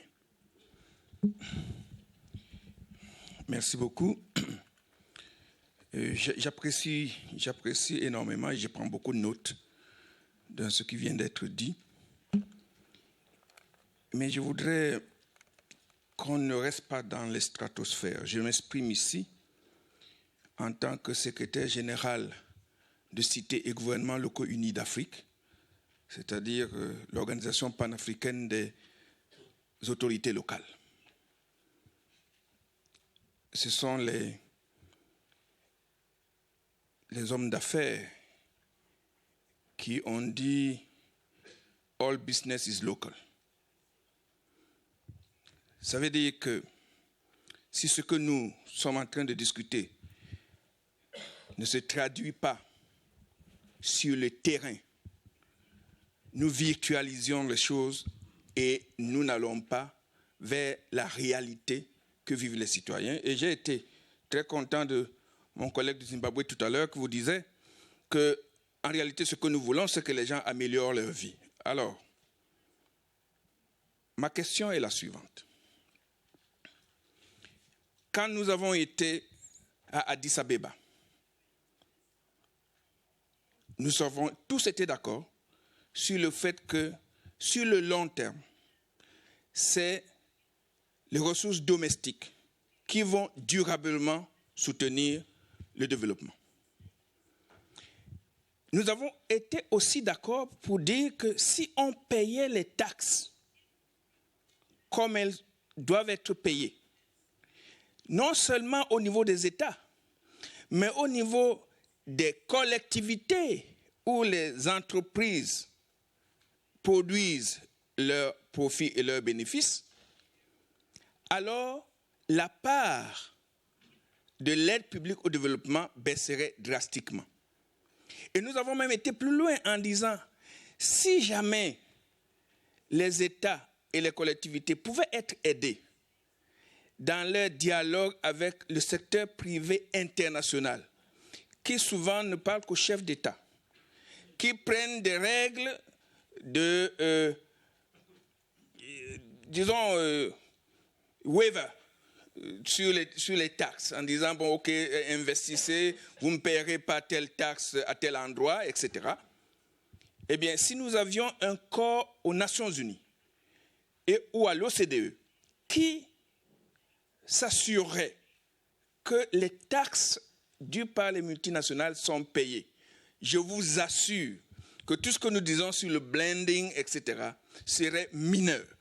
Alors, je demande au panel, est-ce que vous pensez que c'est hors de propos de refaire cette demande?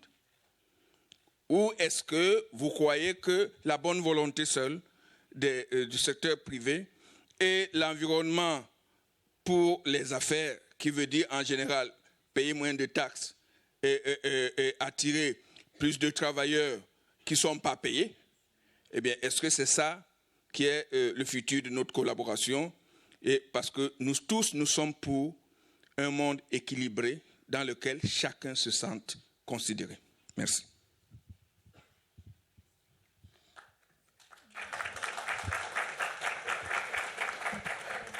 Would anybody be interested in responding to this? It's a difficult one. It's a very, very difficult one.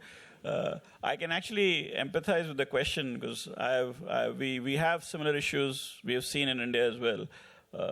Anybody would like to take? Or I can pass it on to the director for summing it up.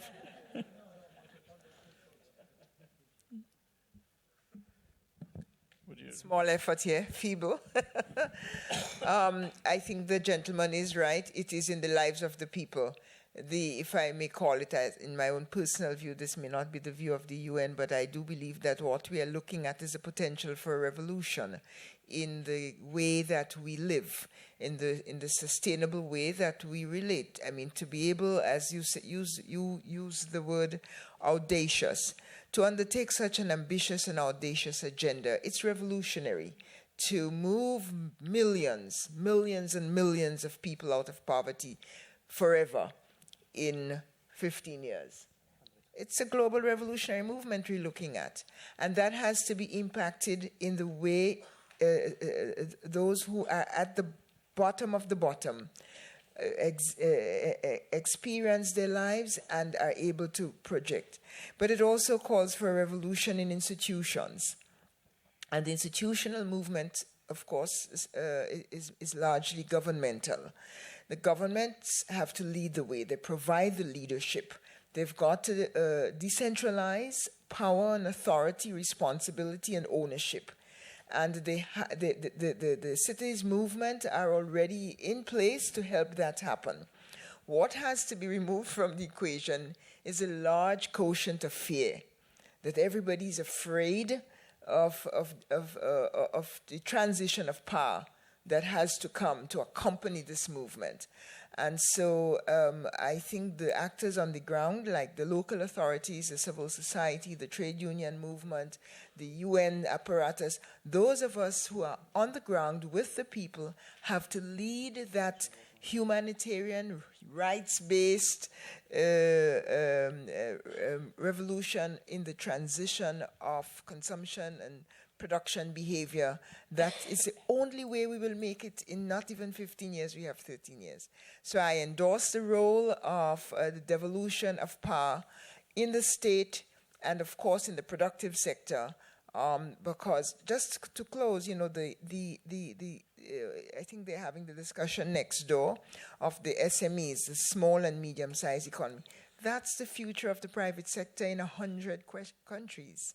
When we talk about the private sector, it is about those persons who are now making their way through the economy, perhaps without any protection, perhaps without any education, but with that fierce determination that they'll take risk, that they, in fact, will protect the environment, and they are looking for that co-partnership, which is resident in revolutionary business models as well as in the political regimes that govern all of us. So I think it starts with removing the fear, opening up ourselves to new ideas and to strong partnerships that are based in people's lives. Thank you.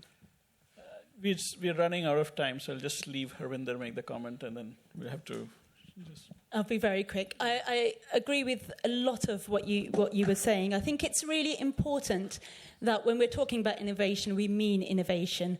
And country ownership is fundamental to that, but also inclusive partnerships are another aspect of it.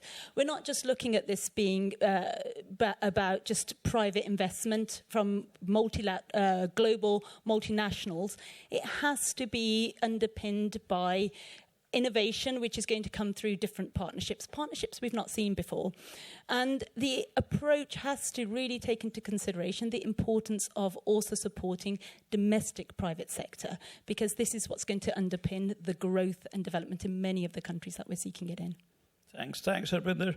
I'm sorry I've run out of time, actually, on the panel. So let me actually end before I hand it over to Mr. Silva to do the summary. The aspiration pyramid in the world is flat. Everybody in any part of the world watches the same TV, has the same smartphone.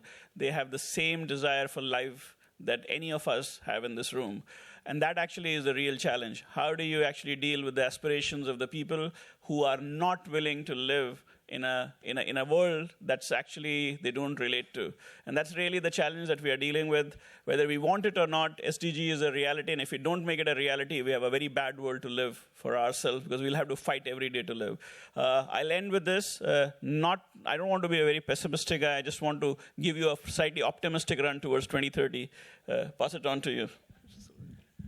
Thank you, and I'd like to thank the moderator and the panelists, but also those that took the floor from raising questions and comments we apologize that we are not able to take more questions, but for sure the panelists will be able to still talk with you after the closing of this panel. So I would like to sum up this session. Is not easy at all, as you realize it, but I will try to. As you saw, I was taking notes during the panel. I'll try to sum up in a way that provides not only a summary, but also a to-do list, and also a to-do list to OECD. I think it's clear that addressing the SDGs will require massive amounts of finance, and that's why Addis Ababa agenda must be placed at the center of this debate. The means of implementation, the way to get things done, it's vital, and that's why the ODA still plays an important role. We should not just focus on the private sector. The private sector is, of course, vital, and that's why this year we organized this forum, focus on the private sector, but this is not in spite of the ODA. We must deliver the 0.7% target, and we must focus on those most in need. But of course, going from billions to trillions cannot be done just through ODA. That's why the role of the private sector is pivotal, not just as a matter of responsibility, but also as a matter of opportunity. We saw this morning, not only at the panel, but also at the opening session, that this is not scientific fiction. This is already happening. The private sector is responsible for 90% of jobs, 80% of capital flows, and 60% of GDP in developing countries. So we need to do more based on good results that were already achieved. But it is also important to take in consideration, as it was said during the panel, that this is manageable. Getting the 2.5 trillion is vital to foster the 12 trillion business opportunities, and we can benefit from the capital market and the pension funds to go further on this objective. So what I would like to highlight as a conclusion, as a to-do list for all of us, and it was also highlighted during the panel, is first, there is an important role to play on outreach and awareness, because this time we are dealing with dramatic change. It's not an incremental approach. It's a dramatic change. The SDGs will require a multi-stakeholders approach. Getting NGOs, civil society, private sector, governments, the financial sector on board is vital. But we need the people. So the SDGs will ultimately depend on the ability to have the citizens getting the ownership of the SDGs. So I think that, for sure, this is a key message for all of us. Second, we must do it based on dialogue and partnership, collaborative approaches. We need to learn from each other. I think that we all learn from this discussion this morning, and I think that new thinking and feedback mechanisms are required. Third, we need an ODA modernization. ODA is playing an important role, but we need to capture the catalytic effect of ODA. That's why we have been working at BIAC to get new guidelines on the private sector instruments to capture the audibility of those mechanisms, and we hope that soon we will have a decision. Fourth, blended finance plays a vital role. I think that almost all the panel members raised this point. And blended finance, to address blended finance, we have to share experiences, build on case studies, but also setting guidelines and best practices. We also heard this morning that it's not sufficient to mainstream blended finance. We have to identify clearly the guidelines to have a blended finance for sustainable development. So this is an important message as well, and I think that partnerships, we have been participating, OECD has participating in several partnerships. Fifth, carbon pricing, climate change investment, and climate finance tracking is paramount. So we need to not only track the climate finance, but also to develop the best practices to boost green investments, and also to internalize the environmental externalities to be sure that the private sector can operate in a level playing field. That's why the carbon pricing is so relevant. Six, the social impact investment can also provide an important role in terms of effectiveness, and some of the experiences are really delivering good results. Seventh, the tax reforms.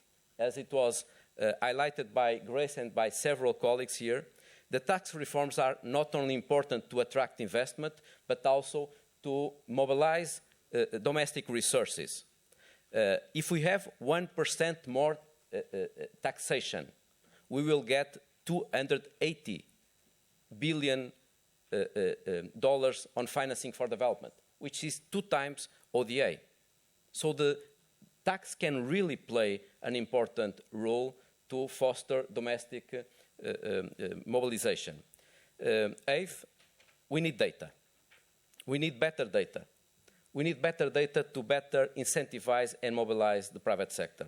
That's why we have been working at OECD on a new metric, which is called TOTSD, and it's an outcome of ADIS. The total official support for sustainable development. It's a way to capture all the catalytic effect, not only of ODA, but all the officially supported financial flows. We think that this metric is not a DAC or donors-driven metric. We are happy to work on this. We are convening the dialogue. We are providing the technical capacity, but it really needs to be hosted at the global level. We have been working hard on this. I think it's very important for governments and for the private sector. Getting better data, better access to information can, of course, boost new policies and reforms. Ninth, and I'm almost finishing, we need a better investment regulatory framework, and PFI can really play an important role on this field. And finally, transparency. Most of the members of this panel highlighted this message. I'm happy that recently OECD, through DAC and the Anti-Bribery Working Group, adopted a new recommendation to reduce the risk of corruption, and this is an important message to be shared with others. So I think that we have a positive and optimistic outcome of these discussions, but it's important to take in consideration that the good results that we achieved in 2015 provided a new hope for multilateralism.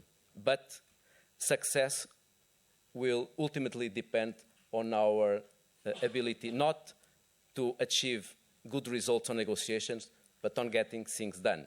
And that's why the private sector can really play an important role. Thank you.